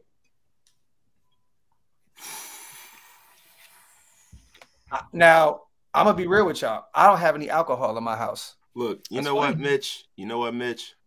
Let's hear it. Because you were here, this is a splendiferous occasion. I will go get some alcohol, even though I am not a drinker. There you go. Every time you come on here, bro, 2 o'clock. You fucking get me drunk, you motherfucker. You. Oh, what the? I'll be back. You know what? That's what I'm gonna do. I'm going. Look, I'm on a 30-day cleanse right now, but I'm going to smoke my weed. Oh fuck! Here we go. Here, let's get it. This is not 2 o'clock. This is not gonna end well. 2 o'clock. Every 10 that comes in from here on out. Let's go. I got nothing to do tomorrow. Let's get wild. But Nation, man, we're drinking together. No amount of Panda subs can save you from those 30. Those bro, I'm telling you, Gio, those 30+ hangovers, they are different. They are different. I'm pretty sure fucking Monday morning I was fucking hungover. Bro, we drank all weekend and had like 3 hours of sleep. Yeah. This is the best thing that Panda Sup sells. It's their Recover. It's BCAs. Bang! Let's go. What is the $100 shit? Oh shit! Shout out to Keys. I'm on Graphk time. We blowing tonight. Raider Ron came through with a haymaker, bro. He said, let's do some lines. Yo, this isn't the Stew Show tonight, Manny. Mitch brings the money in the Fireball. That's a fucking fact. Oh my god, bro, y'all are fucking crazy, dude. Around for the nation. What up, Patrick B? Let's go. Yo, what the? Oh my god! All right. So hold on. So what happened though? So what's the rules? I don't know what the rules are. All right. So Raiders report rules are this, right? So I just realized I don't got any beer. So Ron, this wine that's for you. So any 100 we get, you got to finish your drink. Usually a beer chug first. Every 10 is a shot. We saw what happened when I downed half a bottle of Woodson whiskey last year. I'm not doing that one again. No? Oh, no. Hey, no. We want that. We want that Hammer. We want him to cry when we got kicked out the playoffs. Bro, I'm not trying to fucking puke in this new house. The fuck? Hey, shout out to Raider Ron, man. I appreciate you, bro. Shout out to Patrick B. Let's have some fun around for the nation. Salute to the content creators. I promise you guys, I love y'all, but I'm dedicated to my sobriety for the next 30 days. I can't do it, man. Wasted went to the store. You want some? He's stupid. No, Wasted went to sleep. Wasted just pulled the stew. Yeah. I'll be right back. You punk bitches. I turned my fucking head for 2 seconds, and you motherfuckers. All right, look, I think I've drank enough on my lives. I think it's Wasted in Hammer's time to get. You know what? I can't even do it, man. Come on, hey, Wasted. You don't got to work tomorrow, man. You good? You motherfucker. There you go. I love it, man. Listen, I don't have nothing. I'm like something to mix this shit with. I promise you, I'm gonna be high as fuck in a minute. I promise. I can't drink. I can't drink. Dox, man, please do me a favor. Take that beanie off. You're like a South Park character. Fuck you, man. hey, I have no rebuttal for that one because I looked at myself like this motherfucker is correct. I look like I do parkour, bro. You know, I look like the dude that was on that video that had a problem with the baby. Remember, he was like, "Yo, what the fuck you looking at, man?" Ooh, yo, see, you know what? Damn it, I can't even do this, man. Aladdin, appreciate you, bro. Come on. Definitely new to my channel. I'm definitely not familiar with that name. Appreciate you. Thank you. Hey, I'm about to be high as shit. Yeah, I should have got They said Wasted drinking old dudes out of Pinky's ass. Yo, I'm cool on that. Yo, look, man, shout out to all the porn stars of yesteryear that got me through some tough times, man. Tough times, man. Yo, shout out to Cherokee. Hey, oh man, that's true. Yo, I mean, honestly, Wasted, be real with me. What was it like back in the day lying to your wife saying, hey, I got to go to the grocery store when you're just going to buy some cheap pornos? Like, see, this Hey, is no. Real quick. Mitch just called you 70 years old without calling you 70 years old. Look, I know he did it. Listen, he had you behind the liquor. He had to be behind the liquor. You'd be behind the thing looking at the magazine. He did that to you right now, bro.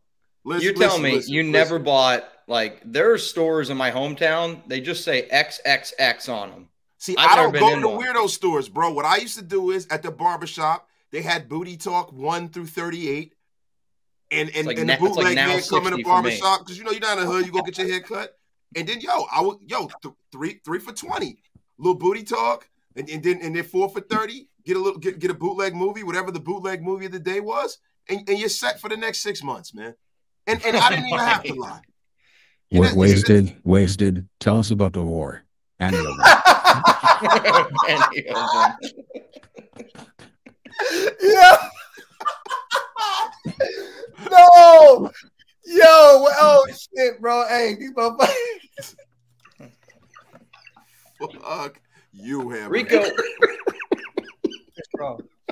That shit funny. Tell us about the war. After trading for AR and after getting Carr off the books, how much cap space will we have, and will we have enough to make any significant signings? Yes, we will have. We'll have plenty of money left to work around and make some things happen. We can still pay our entire draft, and we'll still have some money to play with in free agency, James, for sure, my brother. So if we get Rodgers, right? Yep. Do you really see us using that first-round pick on a quarterback, or do you really wait until the third and try to go for Hendon Hooker? I'm mid-round. I keep fucking around with it. I've been fucking around with the mock drafts today. I must have did like 4 or 5 of them before I left work, but I don't think there's any way in hell you can take a quarterback at 7 if you trade for Rodgers. Because I keep telling people win now. You get Aaron Rodgers. Win now. I keep telling people when it comes to the first round and when it comes to quarterbacks in the first round, it is truly, other than any other position, it is truly a fucking land of uncertainty. So I mean, to me, the quarterbacks that I like Hendon Hooker, but you're not going to see him play until he's 26 years old. Okay, right. Like he's older than Lamar Jackson. If I'm going to take a quarterback and it's going to be that late, I take a guy who's got extremely high upside. But realistically, I don't know if they even do it because it's probably going to be Jarrett Stidham. Yeah, I'd bring back Jarrett Stidham. And if I was Stidham, I'd want to come back. I'm fine with that. Bring him. I really would like to have him back. He stinks. Hey, let me ask, how much do you Can I ask you a question? Hey, Graphk, can I ask Hammer a question, please? How you doing, Mitchell Renz? How you doing, man? My name is Charles Barkley, man. I'm a big Raider fan. We was talking about pornos and stuff, and I just wanted to ask Hammer, when's the last time you seen your penis? Every fucking day of my life. I ain't 350 pounds. Fuck out of here. Live look at Hammer right now. Hammer's a Ken doll. Word? Yo, hey, y'all is stupid.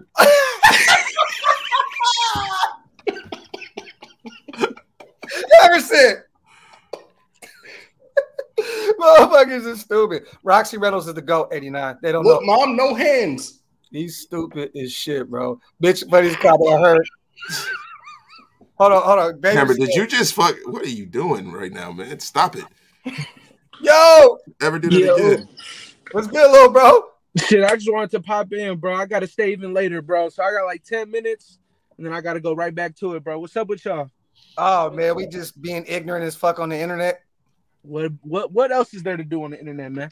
Man, look, bro, I feel like this, right? I feel like we've literally beaten every Raider topic to the fucking floor, right? Like, it's like there's only so much you can do at this point. I'm like, let's just have some fun, get the guys together, kick it, get the chat involved, and just shoot the shit. You know what I mean? Like, there really ain't, bro. We're gonna end up talking about Aaron Rodgers for 2 hours. Like, I don't. I can't. We can't do that. Andy, we were talking about porn. We were also talking about, and Mitch. I don't want to do too much of this blue talk. I don't want to do this. Is it okay, Mitch? Is it okay, Hammer? Is it okay, Dox and Speaking of Mitch, man, how you doing, brother? What's up, my guy? I miss you. Yeah, Mitch and Andy kicked it hella hard in LA, bro. I love that shit, bro. Dude, That's Andy, also what she said. By the end of that trip, Andy was asking me for a swirly. Definitely not. Definitely not. I have to say this. B is definitely the swirly god. Like Goat, not the god, the goat. all I'm gonna say is this: Mitch told 2 stories on his channel when he got home, and both those stories were definitely about me and B. It's separate stories about B and then about that late night when we was all just chilling together, bro. A lot of random shit was said, bro, and I'm just surprised it all got resurfaced on the internet, bro. Bruh. Yeah, man. That was one of the funniest nights I'm not kidding you. For That was sure. one of the best nights I had just hanging with the guys. That felt like a bachelor party. Yeah, Bro, that shit was fun. it was. A guy lost his virginity at 11 years old. Somebody was That's not a guy. That's a boy. Yeah. That's some AKA real the dude got shit. fucking. You know what? We're not gonna do that. Some guy literally I dunked a chick head into the toilet, man. You know what I mean? Bro, with the foot though. He Go. said with the foot though. That was fancy. Yo, Halo was in a place to be. I'm mad I missed it, man. Oh, Halo, man. We my missed brother. Halo last weekend. The fuck? Halo, you hit me and said you was gonna see us, and then you never popped up, bro. I didn't expect Halo to. I knew Halo wasn't gonna make it. Shout out to everybody here in the building. Shout out to Jeffrey. Appreciate you, bro. Peanut butter. Yo, somebody said something about that. Oh, she said, hey, this is peanut butter. They don't know nothing about that, bro. They don't know nothing about that. That shit is hilarious. Shout out to everybody, man. Wipe them feet, y'all. Hit them thumbs up, bro. My wife looked instantly like, y'all motherfuckers ain't shit, bro. That shit, hey, that shit's funny. Hey, Mitch, when are you back? You said Super Bowl Sunday? Back at work? Yeah. Yeah. We're gonna do a watch party for Super Bowl Sunday, Jeremy and I. Let's do this real quick. We still got a lot of Raider guys. I want to ask you guys a question real quick. Shout out to everybody in the building. I know they want a little bit of Raider football. Let's do this with Andy. We're gonna start with Andy. One surprise player that you can see us pick up at free agency, a guy that you have not even thought about. It's just like, wow, like he ended up a Raider. Who's first? Bro, that's Odds tough to industry. say, bro. We got so many fucking needs, and nobody's a surprise, bro. Like, shit, I'm high as fuck. bro. I got no idea. No idea. Let me go through my rankings. A surprise? Shit, bringing Maurice Hurst back? Arden high stakes key. Well, that's right. No.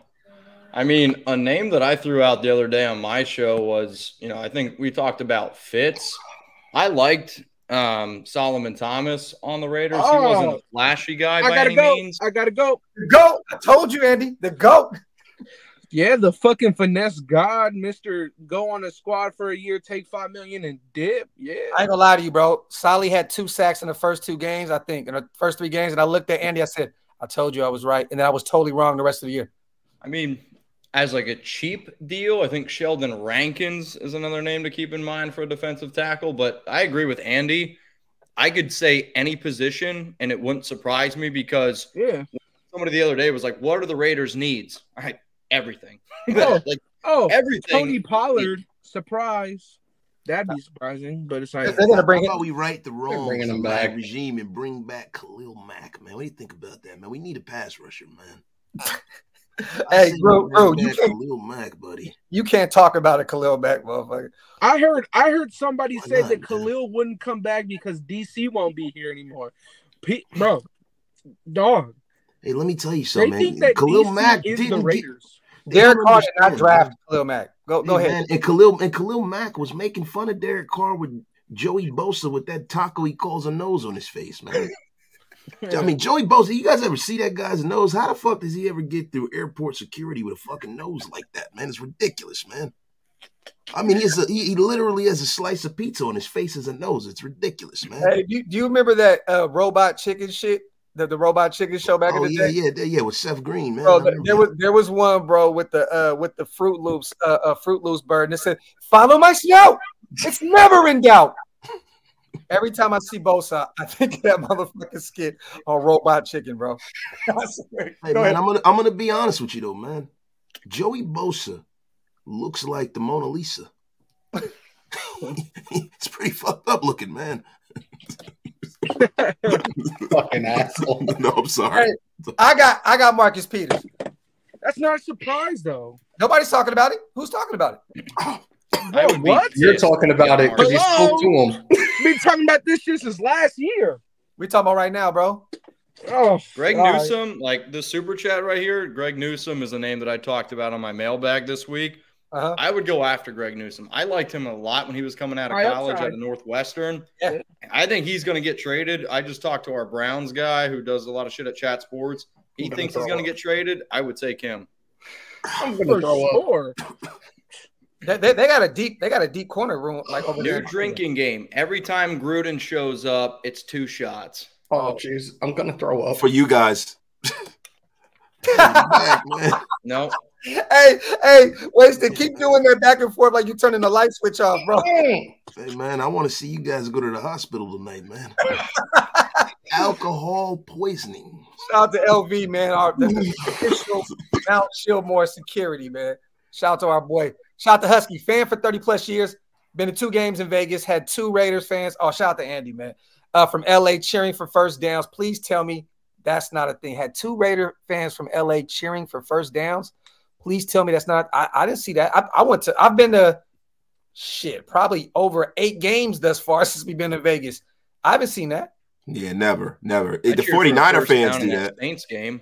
I did cheer when Derek Carr got an interception in the Pro Bowl, though. Hey, Mitch, can I ask you a quick question? Hammer was over there. You can ask me a question. Yes. No, John. You Gruden? can. I'm sorry. You sure? can. You can ask me a question. Okay, I'll ask you a question, not Grow. Seriously, what was your like? Because I didn't really hear you really. You never really dogged Derek out. You were always fair to Derek, right? And when they sat him down, man, like, did you think that they should have done it at the beginning of the season? Like, when did you feel like they should have sat him down? Because like when he would fuck up, you would spank him, but you were never on it the way like everybody else was. Like he sucks. You never really did that. Wasted almost said Graphk. That was so dope. He almost said it. He's like Graphk, like everybody else was. No, I was about to say like us, to be honest with you, because I've been killing them too. You see, it's not always about you, Graphk. It's not always about you. I'm just fucking. I mean, I feel like I was definitely critical of Carr. There's no doubt about it. Like I would say I was. Like, I mean, I would say if you were to ask majority of Raider fans if I'm a Derek Carr fan, they would say no. Yeah. I do try to be very polar, or like try to be as fair as I can. I looked at it as I didn't believe in Josh McDaniels, and I never really believed in Carr, but I realistically, the conversation started the moment he signed that deal. Yeah. When you offer a quarterback, we can say what we want about DC, but when you offer a quarterback like DC the contract that they did, yeah, it was big money, but it was a 1-year prove-it deal. They essentially slapped a cheap franchise tag on him and said, that's what it is. You know what I mean? Like, for you to be able to get out of 3 years, $121.5 million, like, that was the conversation. Like, they sat him down there and they said, hey, if it don't pan out now, like, this is what's going to happen, which is then where I kind of I started getting more mad at the whole Carr situation after he got benched, because you got Diva, his brother, David, whatever the hell his name is, the whole Carr family, they've got me all blocked on social media. I have lost more respect for Derek, unfortunately, because of what his family has done over the past 3 weeks than anything else. And I've said this, the best thing that this Raiders organization can do is move on from Derek Carr. Like, whether you like to hear that or not, it's the best thing you can do. And I've answered this one where, oh, you don't know if the grass is greener. You didn't win anything. So the grass that you're standing on is already dead as far as I'm concerned. Yeah, it's brown as fuck over here. So I love. So basically, to put in, like, which week was it that you were like, yo, we got to get rid of this guy? That's really what the question was. Like what was the week? Like, honestly, it was last season. Like, last season I watched Derek, and that team's 6-7, and I get it. They made the playoffs. But people want to say Derek Carr carried that team, and I don't think that's fair. Like, the defense actually played well the final games. And you look at a lot of those teams that they went up against. Now, did Derek play great against the Chargers? Kinda, right? I mean, he threw for 182 yards, but they found a way to win. Yeah. And he came up clutch when it mattered the most. Tip my hat to him. But you look at a lot of those games over the final 4 games where they won 4 he didn't play well at all. Like, Josh picked this game up in the defense, and the defense went out there and balled out. His final 7 games, 7 touchdowns, 10 turnovers. Like, you paid a quarterback over your final 7 games. Yeah, they made the playoffs. 7 touchdowns, 10 turnovers. You try to make him a $40 million a year quarterback. Like, that scared the hell out of me when I saw it, because to me, Derek will always be average. And that's not a knock on Derek Carr. It's just, that's just the world that we live in right now. It's a quarterback-friendly league. You can't hit guys like you once could. And for you to be Derek, like, he's anywhere between 20 and 12. And he was never top 10 in my book. There would be glimpses where he would play really well. But if you want to be a top 10 quarterback, you got to be able to show up every week. And that was the other frustrating about Carr, right? He can go out there and he can throw up 31 points at a Pro Bowl because there's nothing to lose.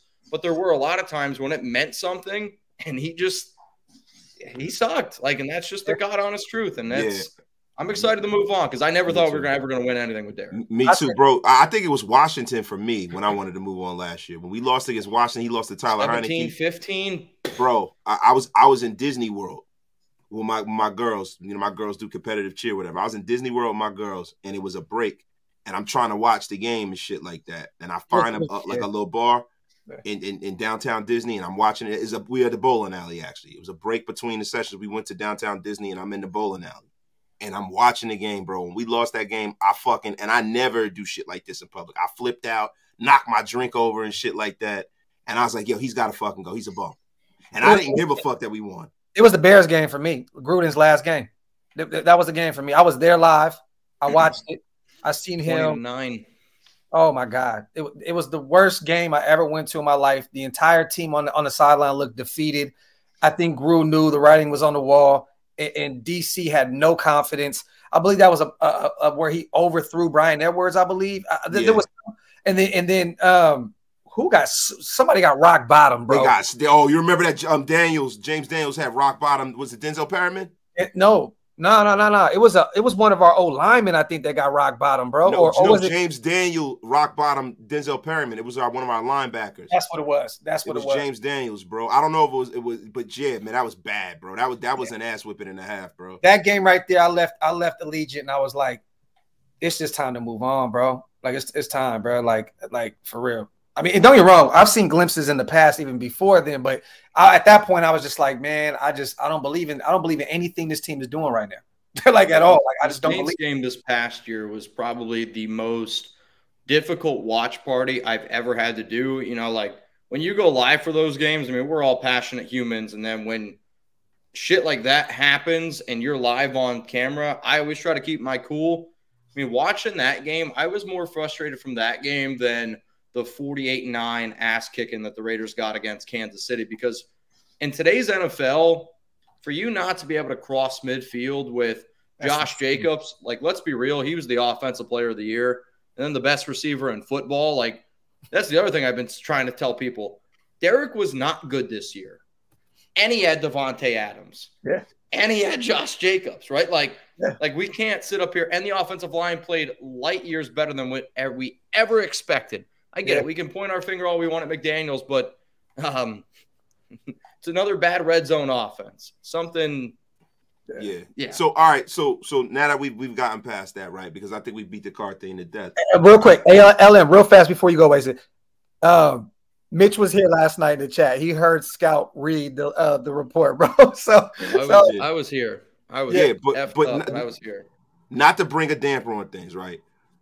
What's your perfect offseason as far as, like, you know what I mean? Everybody, I just want to know what's everybody's perfect offseason. Like, what has to happen for us to contend for a championship? Hammer, go ahead, Hammer. We bring Aaron Rodgers in.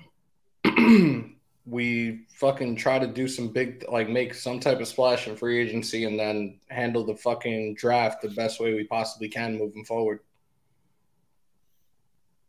I would say number one thing you got to do is you got to trade Derek, get some sort of compensation for him. Try to get some sort of deal that's actually worth it, because if you do trade Derek, you are taking on a risk, because the official new league year, it's not official until March 15th. So if Derek or the team were to pull out of the trade, you're on the books for Derek Carr. So people are like, oh, I'll take a 5th round pick. To me, that's not worth the risk. Like, you are taking a risk by trading Derek. So you move on from Derek, trade for Aaron Rodgers, franchise tag Josh Jacobs. I'm going to try to go out and get a top defensive tackle like a Dalvin Tomlinson. I would like to sign at least one linebacker. Kaiser White's been my guy. And then safety, I bring back Deron Harmon. I bring back Jermaine Illuminor on a cheap deal, Andrew Billings on a cheap deal, and then go best player available in the draft. I like that. Go ahead, Wade. I'm high as fuck.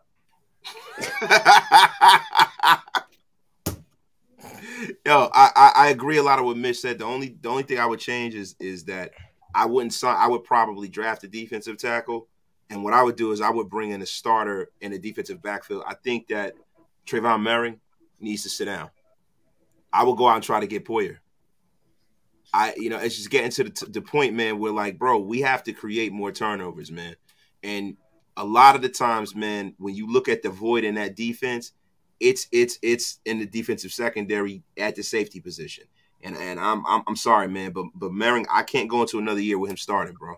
I can't go into another year with you getting his name wrong. It is Merrick. Merring, Mooring, whatever the fuck. Get him the fuck. My only defense with Merrick is this. Okay, if you don't get pressure and you got a quarterback back there and he just has all the time in the world, that's tough. Like, he's also had to learn 2 totally different systems, which, he's still a young guy. Like, to me, he was my top safety coming out of TCU. I like his versatility. I think he's a good player. In today's NFL, if you're just going to let somebody sit back there, they're going to pick apart whoever you have. Like, that's why I'd rather, instead of you spending $12 million on Poyer, go spend $12 million on Dalvin Tomlinson, bring back Andrew Billings. Like, I'm sorry, I don't have confidence in Matthew Butler. I don't have confidence in Neil Farrell Jr. And I don't have confidence because DT's been the biggest issue for this team for a long time, and they still couldn't even get on the field last season, right? So, like, I'm going to spend my money on the big guys up front, get some pressure, stop taking so many double teams off of Crosby. If he can get more one-on-one opportunities, he's going to have a chance to shine. And then instead of having 5 seconds to throw, you got 3 seconds to throw, and your defensive backfield doesn't have to cover for so damn long. Like, to me, Merrick's got the raw end of the deal because he's been back there. Because your other safety, Abram, from a long part of his career, he couldn't cover. And Harmon, he's a good player. Deron Harmon is one of my favorite players. He's like the Casey Hayward in the secondary. Yeah. And I hope they bring him back. But to me, Merrick, he had a lot on his plate, especially in Gus Bradley's defense, which is essentially like center field cover 1 with that defensive line that they had. It was tough. Yeah, see, give Merrick one more year. I'll make you a deal. I'll make you a deal. I'll give McDaniels the benefit of the doubt if you give Merrick the benefit of the doubt. All right. I got you. But see, my thing is this. When you talk about getting a guy up front, Dalvin Tomlinson is a guy that if you bring him in, he's not going to break the bank. And he's a guy who played for Patrick Graham. So that makes a lot of sense. But when people talk to me about going and making a splash, if you're getting Deron Payne, you're paying Deron Payne buku. You're paying him wide receiver money to come here, bro. And to be honest with you, I don't think Deron Payne leaves the NFC East. I think the Dallas Cowboys are going to throw everything they have at him. So you're going to get into a bidding war with him. I think Dalvin Tomlinson is crazy. I think that's a splash for us. Like I do. Like I get the whole. It's not the sexiest name like Deron Payne and all these big. That's a splash to me.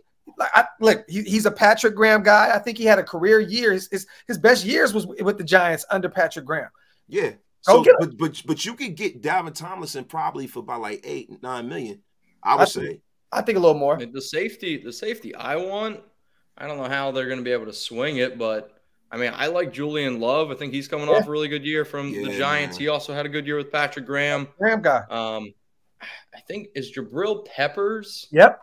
Yeah, he's available. New England. Jabril Peppers he had his best year with Graham. Yeah. So there's some guys, man. But what did they say? They said basically we didn't have guys that fit this system this year, right? Right. There wasn't a lot of guys. Like, remember last year, Gus went out and pretty much got everybody that, like, all his guys. He went and got all his guys. Graham didn't really get a chance to do so. He went and traded. We wouldn't trade it for Chandler Jones. You know, I mean, who'd we bring in? Deron Harmon? Yeah, that's about it. That's about it. Like, and then we got Avery, Rockets team. That was it. Martinez in like week 14. Like, retired. Yeah, you know what I mean? So at the end of the day, like, allow this man to go get some of his guys. If you bring in a Dalvin Tomlinson, a Julian Love, which I like a lot, you can move him in the nickel. He can play safety. You can move him all over the place. That's my Notre Dame guy right there. I think that New York is going to break the bank, though. I think that they got to pay him and Dexter Lawrence, though, right? Bro, yeah, but they don't have a bank to break. They got to re-sign their quarterback. Yeah, they got to re-sign Saquon Barkley. Julian Love is gone, brother. Yeah. He's the guy that they're going to be like, get the fuck out of here. I would pay a Julian Love, though, because you're paying for someone that can play multiple positions. You know what I'm saying? Like, I would go get him. But you got to look at it like this, bro. You got to pay your franchise quarterback because you didn't do the 5th-year option, right? You can't let him walk it. No, I'm not talking about the Giants. I'm talking about us. Oh, yeah. Us, I would do it. But I'm talking about the Giants. Julian Love's going to go because the 3 most important players on their team are up to get paid this year. Yeah. That's the crazy part of it. All 3 of their stars, they got to pay him. So Love will be gone. Look, I see. My thing about the Raiders is we're in such influx, bro. I do not want to have an upheaval again. I don't want to start over again. I don't want to have a new GM. I don't want to have a new coach. I don't want another guy saying he got to bring his guys in and all that shit. So what I need for the Raiders to do, and I want them to listen to me. And hopefully because, you know, I have 2 of the bigger Raider YouTubers on the screen with me, somebody in here is from the Raiders. Hammer and Mitch. Raider. Wait, hold on. Look at me, Raiders. I ain't shit. Go out there. No, bro. Stop it. Go out there and go and do what needs to be done. Throw the chips to the middle of the table and don't think about the future. Because if you don't win this year, you're going to lose Las Vegas. That's a transient town. Motherfuckers don't want to watch a bad football team. They're not crazy like people in the Northeast that'll sit there and watch a shit team every year in the cold, right? And guess what? You got fans coming from all over the country taking your stadium over, people being disrespectful with signs. The only way that this will ever work, and they don't take this team from Mark Davis, is if he wins this year. So I have no problem with them going out there and going the way of the Rams. I want them to go the way of the Rams, bro. Just give me one fucking championship I can live off of. Hey. That's what I want. You motherfuckers. Sorry. Hey, real shit. Tipsy. Hey, you ain't lying though, bro. Like real talk. He said Ziegler is watching. Yeah, you know, he wasted, took about 3 shots of Insure.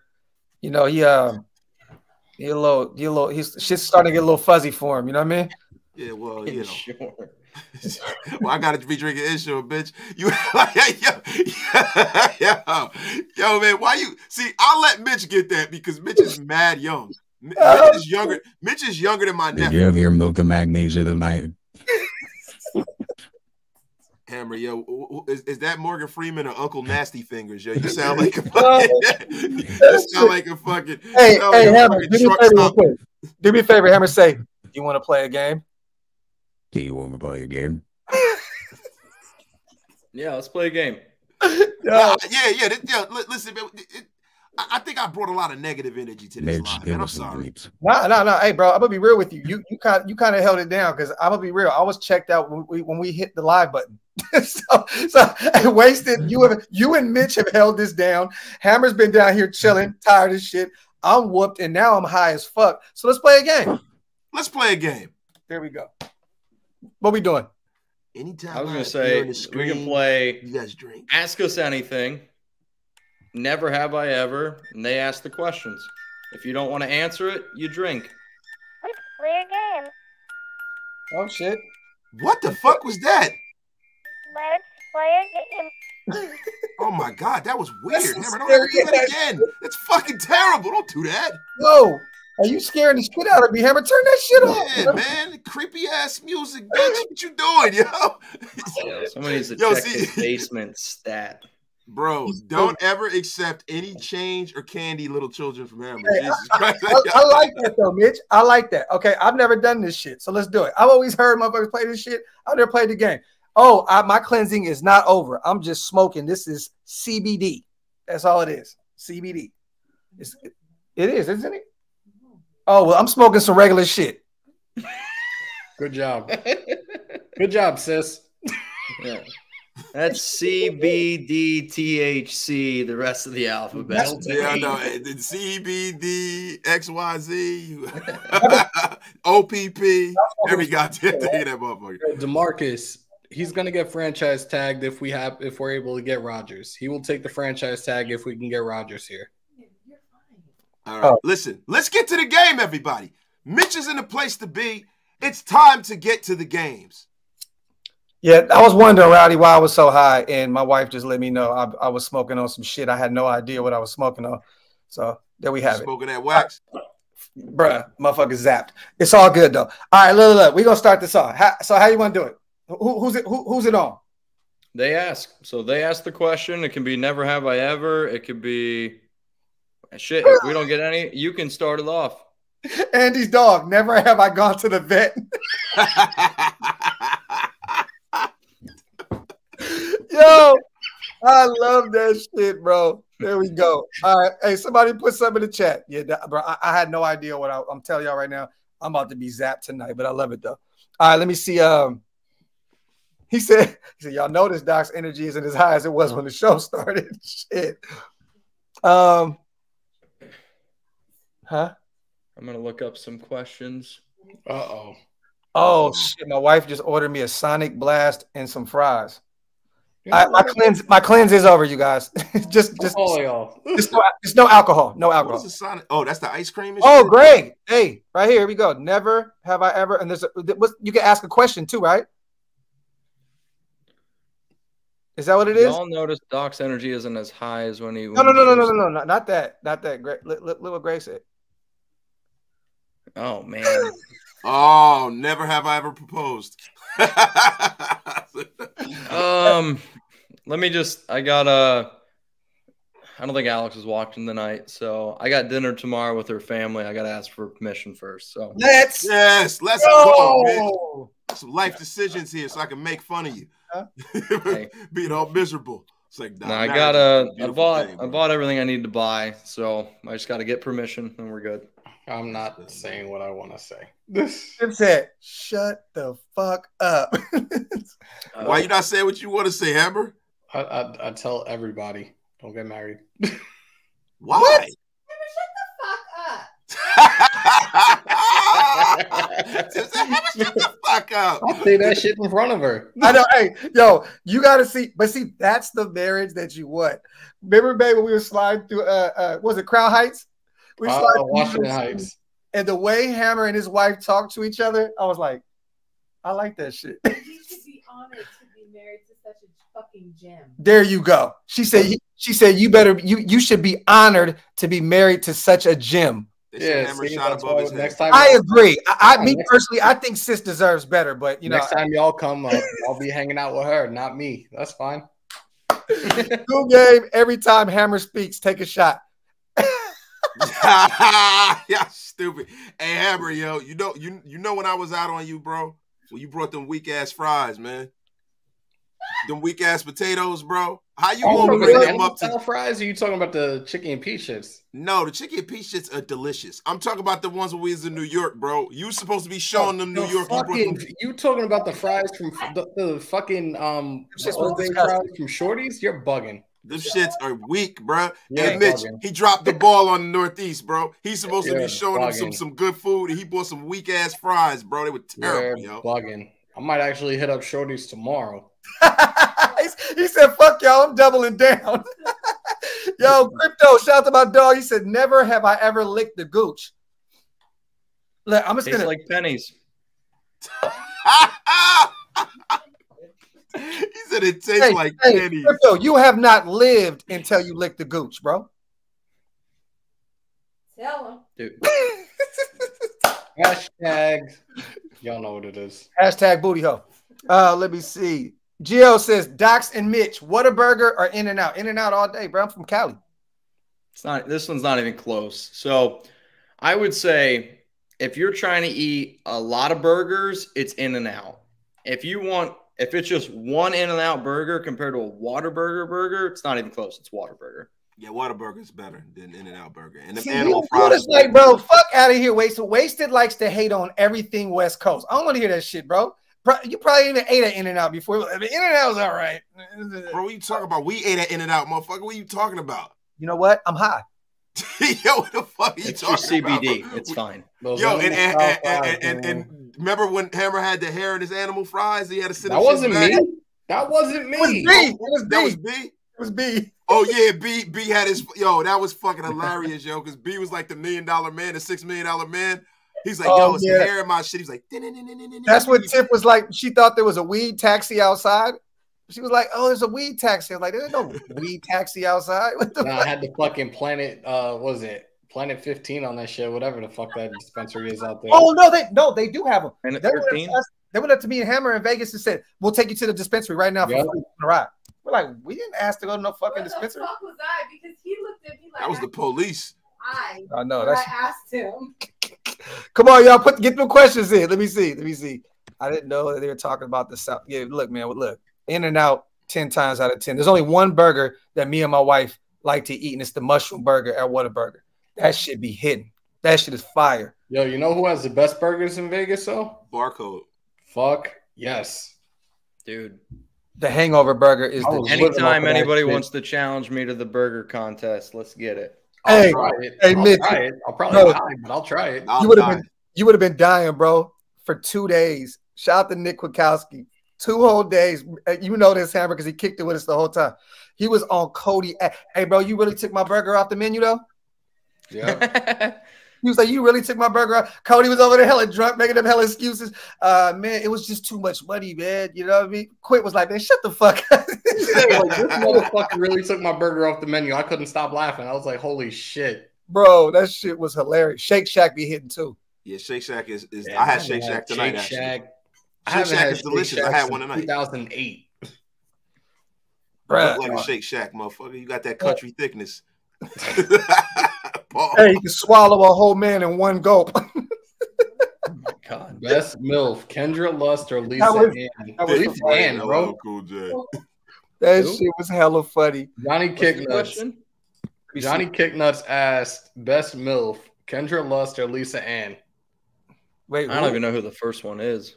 I don't know who either one of them are. Now do I. That's why I said Lisa Ann. Look. Mila. Wait. MILF, Kendra, or Lust? Wait, what? Kendra Lust or Lisa Ann? I'm going Lisa Ann. Yeah, ass. Look, you can have minus A titties as long as you got ass. Smooth. I'm gonna take. I mean, did you hear the story? Hooters is going out of business. They need to rebrand and go to Cheekies. Well, look, you know what's funny? Down in Miami, the legendary rapper. He's not legendary, but Akinelli has a restaurant. Yeah. It's debatable, right? But Akinelli has a restaurant. Never heard called of Tootsie's, right? Have you ever heard that song? Put it in your mouth. Put it in your mouth. Legendary. Yeah, no. Mitch, I forgot, man. I'm sorry, bro. You're young. But the thing is, he has Tootsie's down there in the Miami Strip, and it's chicks with big asses. It's the reverse of Hooters. So maybe he might blow up off of that because look, milk muffins are out of style, man. Milk muffins are out of style. Is a pig's pussy pork. Bro, what has just happened? I'm about to get on the air, bro. What is wrong with y'all, bro? It has to be, though, right? I feel like that's bacon. Yeah. Well, if you fucking it right, it's got to be bacon. Bacon strip. It's a bacon strip. There you go. Disgusted. Bo Jackson, all day long. It's a Raider chat. Bo Jackson, I said Bo Jackson, bro. All the way around. Baseball, he was a better baseball player. In football, he was the motherfucking man. But y'all gonna hate me. I disagree. I go Dion. For what? Longer career, bro. I mean, look, Bo didn't live up to the expectations. I love Bo. Oh my god! If Bo would have continued to play, Bo. But bro, I wish I was controlling this chat. I would mute you right now. Oh, Dion is the best corner of all time. What are we talking about here? It's Bo. What? The best corner of all time? Bo was the fucking man, bro. Bo, listen, Bo could have been. Bo only played a couple. You're gonna say? Yeah, I'm talking about just. Could have been. What happened? He could have been. Bro, listen, you asking me who I think the better athlete was when they were both playing, it was Bo. Bro, if it would have been Marcus Allen, I would have said Marcus Allen just because he played a whole entire career. Bo, bro, all we can go off of what could have been. Bo. See, I think Bo Jackson's the greatest athlete of all time. Yeah, I do too, man. Listen, So, okay, no, but wash your mouth out with soap. But bro, he's saying Bo or Dion. Bo. Yeah. If we're just talking This about guy right here. Okay, if we're talking about just pure athleticism, it doesn't matter career for career, then I'll go Bo all day. But yes, especially in baseball too. Bo smoked Dion in baseball. Yeah, and that's the reason why. But you see that guy right there? Number 34? Bro, I got jerseys of him and shoes and jerseys. Oh, yeah. Didn't you wear the Bows out in Vegas? Yeah, I bought the Bows the day before I went. Yeah, and he's late, man. You late, bro.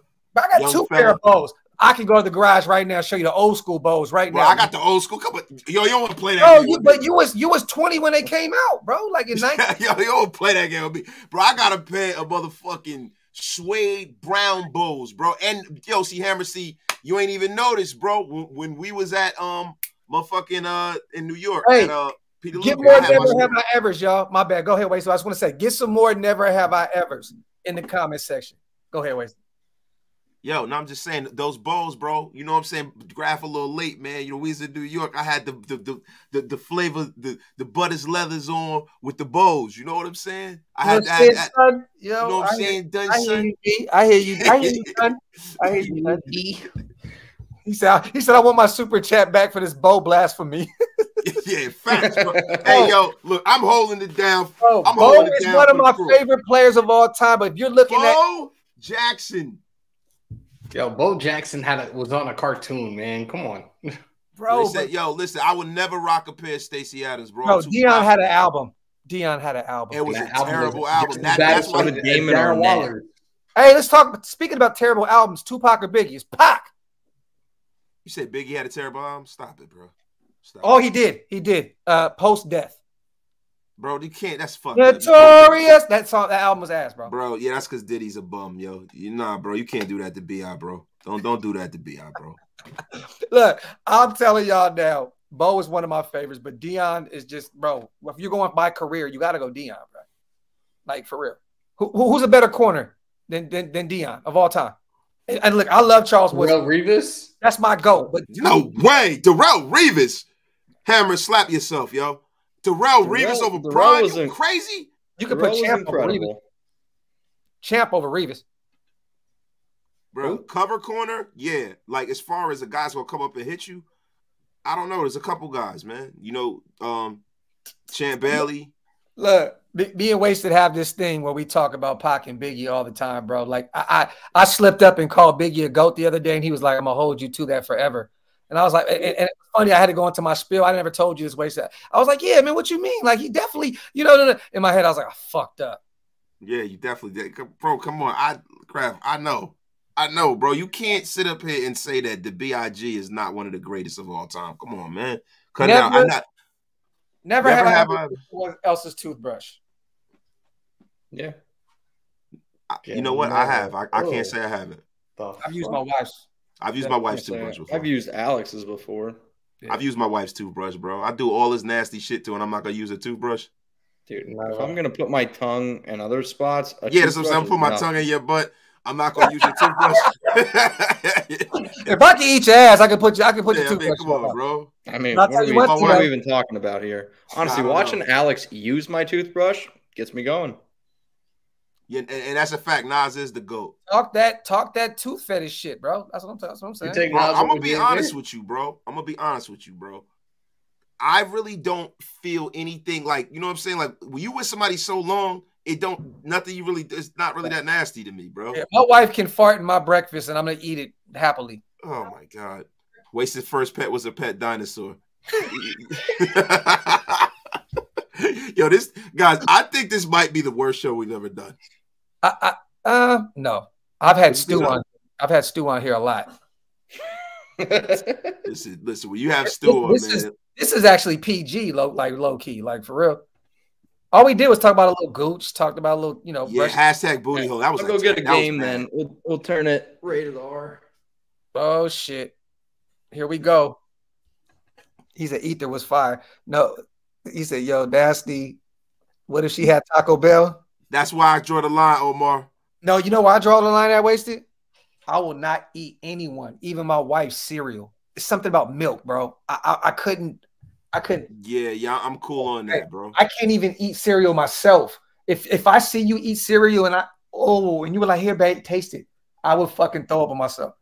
Wasted and Hammer, Jay-Z or Nas? Jay-Z. Nas. And Hove used to be my favorite rapper. That was a great debate in middle school, and I always fucking stuck with Hove. I'm not picking, bro. I'm not picking. That's too hard. Those are interchangeable with me. It goes Pac and then it's Nas and Jay. It's interchangeable. Nas, man. Esco. Damien Arnett. He just said Damien Arnett. So I know we probably meant Damon Arnett, but that's the Nas can tell a story. LeBron or MJ? We had this conversation the other day too. Wasted. LeBron. See, but bro, that is never, to me. That's a stupid argument, bro. LeBron versus MJ is a dumb argument, bro. Like, look, man, LeBron James is top Jackson, Marcus Allen argument. You think so? I don't think it's even that. I don't think the Bo Jackson Marcus Allen argument is even close to this. Like with LeBron James, bro, he's had the best career damn near as anybody, right? Like as far as having all that pressure on him and being what he is and playing in this era. The thing is with Michael Jordan is a guy that you can't surpass Mike because of the era he came up in, cable television getting big. Fucking everything happening during his career, bro. Nobody will ever be looked at the way Michael Jordan. Michael Jordan was very fortunate that he wasn't playing in a 24-hour media cycle. So, to me, LeBron James, the best athlete to ever play the game. Michael Jordan is the best basketball player to ever play. I'm going Michael Jordan. It's clear to me. Yeah, it's Mike. It's Mike, but I love LeBron James. Me too. I think LeBron's like a better athlete, if I'm being 100%. Yeah, like I just said, he's the best athlete ever to play the game. Hey, babe, what's my favorite? What's the best restaurant in Sacramento? I mean to cut you off, Mitch. I'm sorry, bro. I love McCooney's, Pride and Purpose. That's my spot. I always go get the DeMarcus Cousin roll. What's the soul food spot that we like out there? They said MJ or Prince. What's you know what I like? Pride and Purpose. Michael Go to Stagecoach on Florin Road. That's my favorite breakfast spot ever. I love Stagecoach. Ice Cube with Jay-Z, but Cube was my guy when I was a kid. Yeah, bro. same. All right, wait, hey, Mitch got a game, man. What we doing? What we doing, Mitch? I left it at work. That's the problem. So I'm looking for something to do. Let me see. He said, never have I ever sucked my girl's toes. I've done that. Hammer about to down the whole bottle. Nah, hell no. I'm not. I had all 10. I had all 10 toes in my mouth last night. Whoa! I am not Foot Sex Rex. Fuck that shit. Hey, that was one of the shows right there. Wasted with the feet in the air. Oh yeah. Yo, my man in the place, he said, Wasted. We had an argument at my crib when you was rocking. I know that. That's my dog, man. Bro, yeah, the LeBron and Jordan argument. Yeah. Listen, listen. That's what I was on my LeBron shit. But listen.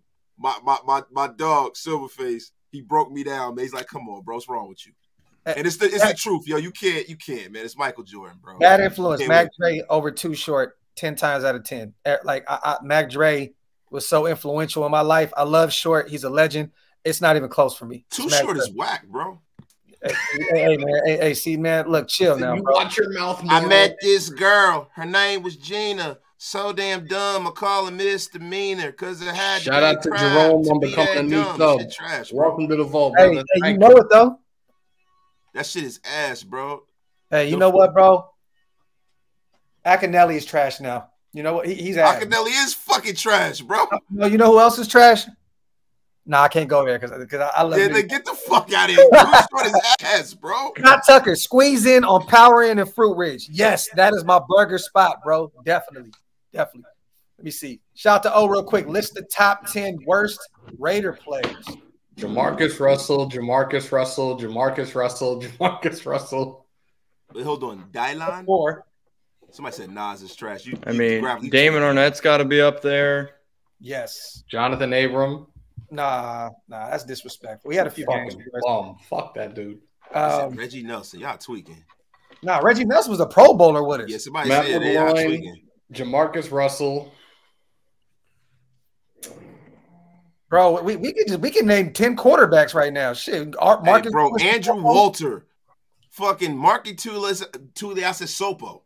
Hey, G baby. Hey, don't ever disrespect Nick Bell, bro. That was my guy. I used to have this Raider book where I used to draw players all the time. I drew Nick Bell every fucking day. So in my world, in my head, Nick Bell was the greatest fullback in the NFL, bro. Like, Alex Leatherwood, running back / whatever you want to call him. That was my guy. Yeah, Leatherwood. Yo. Oh, Ricky Dudley. Yep, there you go.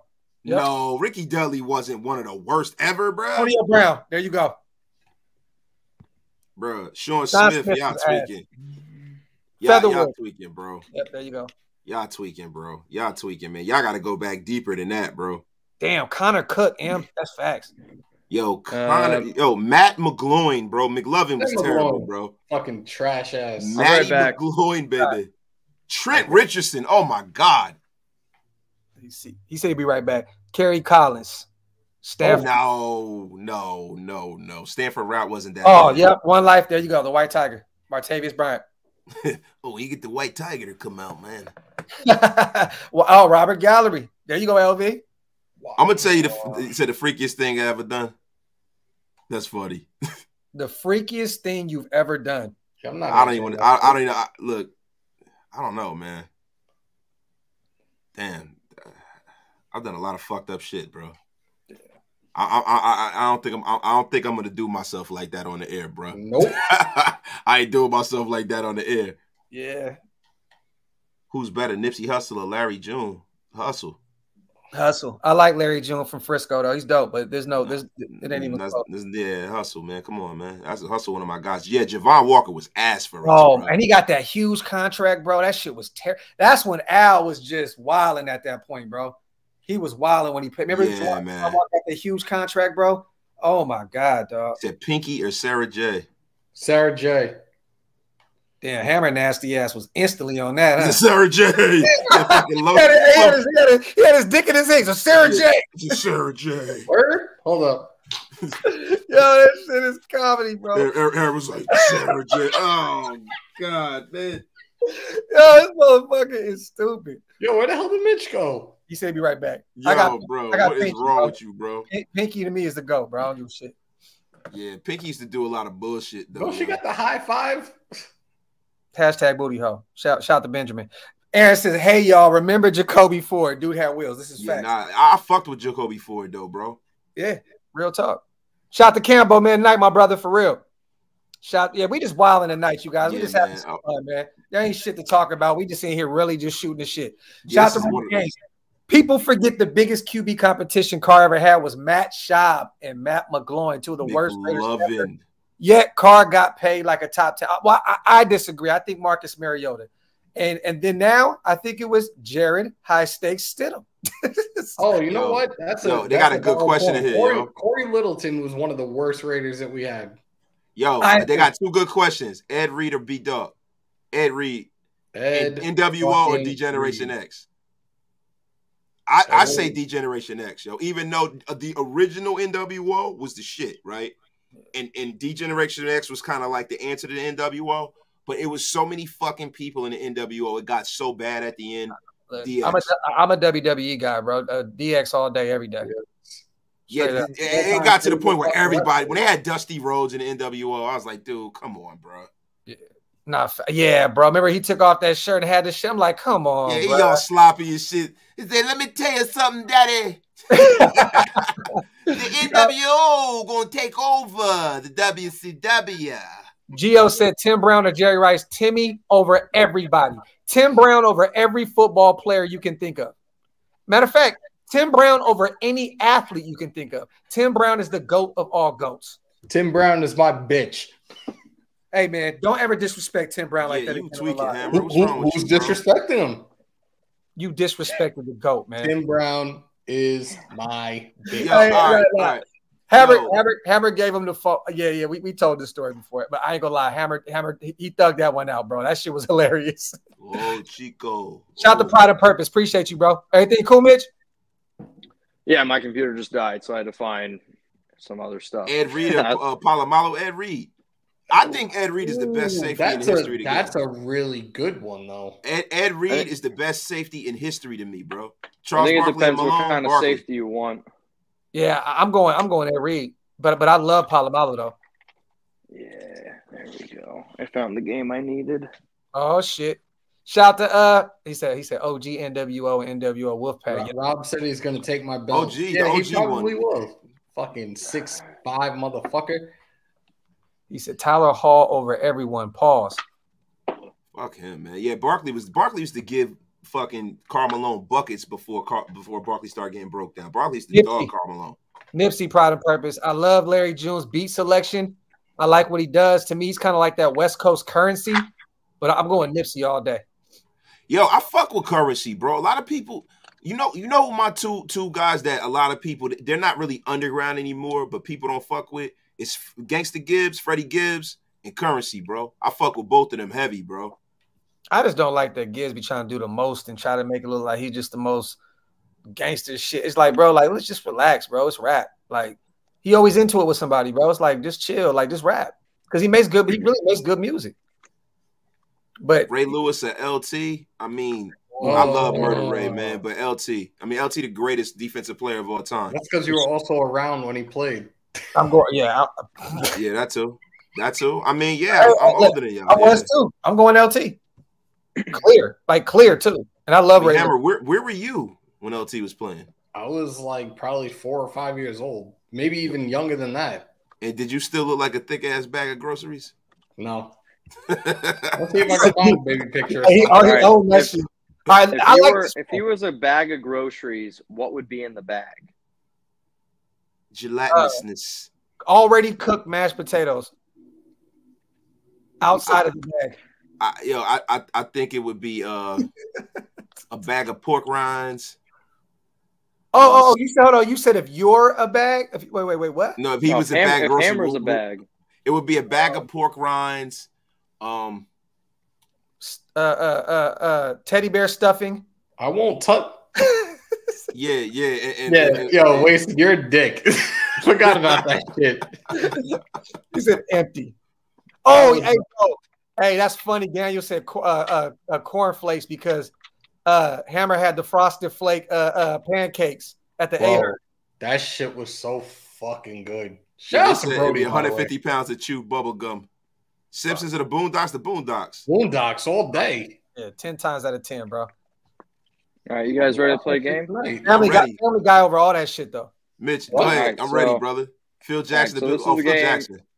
This is a game that we always play at work. It's called Do or Drink, okay? The audience has a lot of power here, so the audience is going to get to tell us who goes first. I got to go get something to be involved. I'm going to go get my apple cider vinegar and fuck my insides up. The fuck is wrong with you? Somebody go get me some wine coolers. Huh? Wait, can I see the chat? Ice-T, New Jack City. Yeah, that's definitely over the Law and Order Ice-T. Ice-T on Law and Order. Yo, that motherfucker, he is finessing the hell out of NBC, bro. He never says shit on that show. I remember when Soldier Boy came at him and was like, how you go from cop killer to being on Law and Order? That's the fact that you remember anything Soldier Boy did, you lost some points in my book, bro. Mitch, let me get these two supers in real quick before Mitch goes. I don't know who either one of them are, James. I have no idea. That sound like two terrorists to me. Yeah, I don't idea who that is. Is those porn stars? Yeah, they must be Eastern European strippers or some shit. Hey, James, and who are they? Are they strippers? Hey, yeah, bro. He says some milk. I hate milk. I will down some milk tonight on this show, bro. Pause. Knicks, happy Friday. You guys remember when Sacramento tried to bring the Raiders and built that? Yes, I do remember Sac talking about bringing them in. Definitely, Nick. I was hoping that would happen. Living in Sacramento, but it never happened. Shout out to my dog. He said, Mark Davis said, I'm broke, but somebody send a 99.99 donation. All right, go ahead, Mitch. Let's go. All right, so the game's called Do or Drink. I got a stack of cards here, and you're either going to do it or you're going to drink. So essentially, it's going to be one of us at a time. I'm going to let the audience pick who gets to go first. So if you want me to go first, type M, Hammer, type H, Wasted, type W, Graphk, type G, or the first person to send in a super chat, you get to pick who gets to start the game. But whoever gets the most votes here, they're going to go first. And then once this stack of cards is deleted, then we can find out a new game to play. But I got a few. So it's going to involve stuff sexually. It's going to involve you doing weird shit on camera. It's going to involve you tweeting stuff, post stuff on your IG. But I'm going to let the audience decide. You vote right now. Graphk, I think you guys get to pick who. It's wasted, clear cut. Wasted? I love it. A lot of W's in this motherfucker. Let's go. All right, first one. Ready? All right, wasted. Sexually suck on your finger while staring at the camera, or you got to finish your drink. Yo, what the fuck is going on? We play this all the time on Thursday nights. Yo, what the fuck?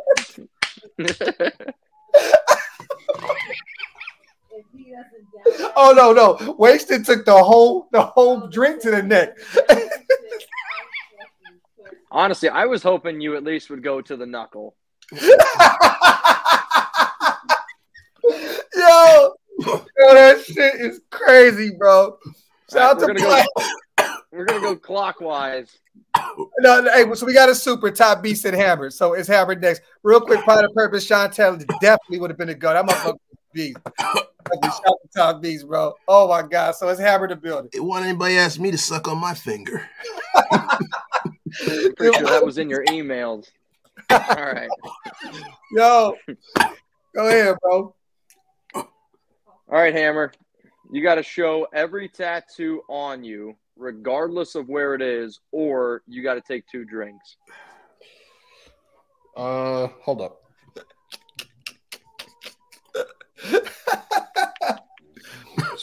Oh no, bro. I can't play this no more, bro. Motherfucker turned into a Burlington mannequin. What the fuck you doing? So what are you doing?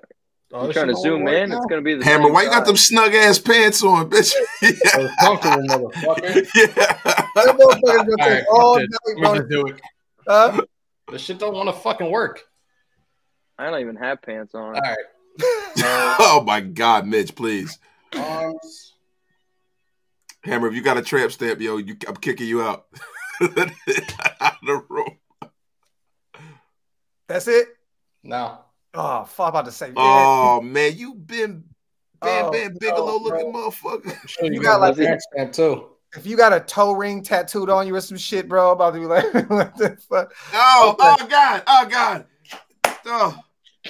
There you go. Oh no. Oh God. Here we go. Oh shit.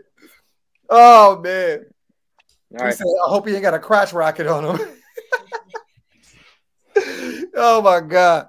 Yeah, I quit. All right, so my card says tweet out the eggplant emoji or finish your drink. So I'm going to go tweet out the eggplant emoji. Oh, Mitch. Yo, hold on, bro. On. You guys got to you got to at least go like it. I'm not liking that shit, bro.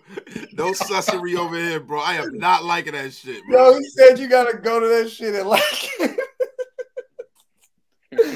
Nah, bro, I'm too high. All right, Graphk. All right. You're up. What's up? You got to put 2 ice cubes under your armpits and let them, I guess, dissolve or finish your drink. But I don't know what you're drinking. He's not.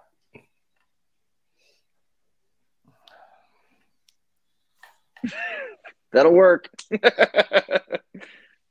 right, Gruden, you're up.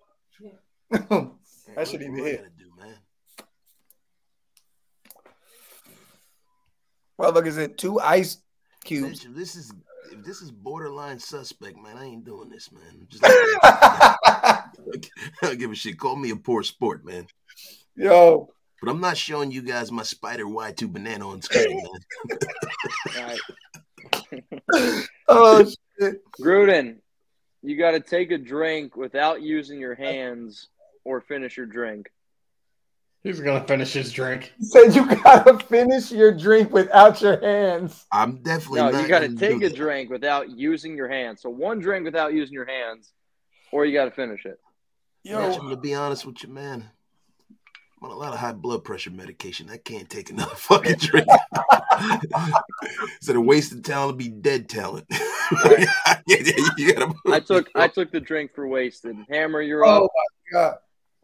Hammer, you got to perform the chicken dance or finish your drink. Chicken Hammer, bro. Chicken I gotta hold on real quick. I gotta say this. You set ShieldMore back 3 years with that twerk. Hit the drink, bro. Hit the If you ever twerk again, man, I'm gonna super kick you in the face. Come on. He said, carry the game, Hammer. Go on, Hammer. Oh, shit. Everybody keeps talking about the shirt, man. Yeah, that shirt is dope. That shirt is crazy. Sorry, the one said let the person slap you in the face, but there's no one here. All right, this is weird. Go shirtless for 1 round or finish your drink. You said what? I got to either go shirtless or I got to finish my drink. Oh my god! Hey, just take the bottle to the neck, brother. Yep. I got my wine. There we go. Mitch is a fucking trooper, bro. Yo, Mitch is the man, bro. Damn, he don't piece that shit too. 2-piece. Next special. one. That's what you get on the Raiders report. Plenty of dome. All right, Graphk, you got to make a fart noise with your hand and your armpit or take a drink. That sounds like a queef. What is that? What the fuck are you doing, yo?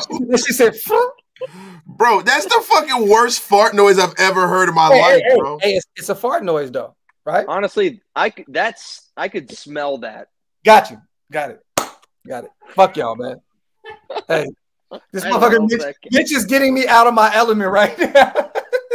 Oh, man. No. Honestly, that fart smell like you got some hair on that pussy. I don't know, man. Here we go. Fur burger and shit, bro. All right, man. Y'all motherfuckers ain't shit. Hold on. Wasted. You got to. I'm not doing anything suspect, bro. I'm sorry. I'm not doing it. You're not going to. All right. How about this then? Since you're not going to drink, if you're not going to do the card, I'll do the card. What's the card, bro? What's the card?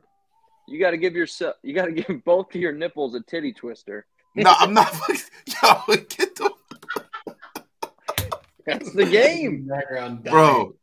Look, look. All right. How about this then? No. From here on out, instead of drinking, I get to pick an emoji that you get to tweet out.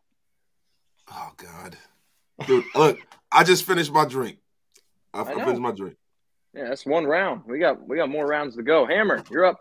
Here we go. All right, Hammer, you got to name at least 3 porn stars or take 3 drinks. That's easy. Hammer's masturbating right now. Don't make Hammer me house. that camera again. Mia Khalifa, Lisa Ann, Sarah J. Oh my God, that was way too easy. That was way too fast, right? Let's Yeah, act like we don't all fucking watch porn. I actually don't watch that much porn. I don't either. Not anymore. When I was younger, I did. Because when I was in college. When I was in college, dude. Oh man, wild stuff. Are you a porn mongler? Well, so my girlfriend lived in Germany, so at the time I watched a lot of porn. You were faithful. All right. What's up? You were faithful, man, in college, bro. I was a faithful guy. Yeah, 5 years college. It was not easy. All right, so. Yo, what? Funny.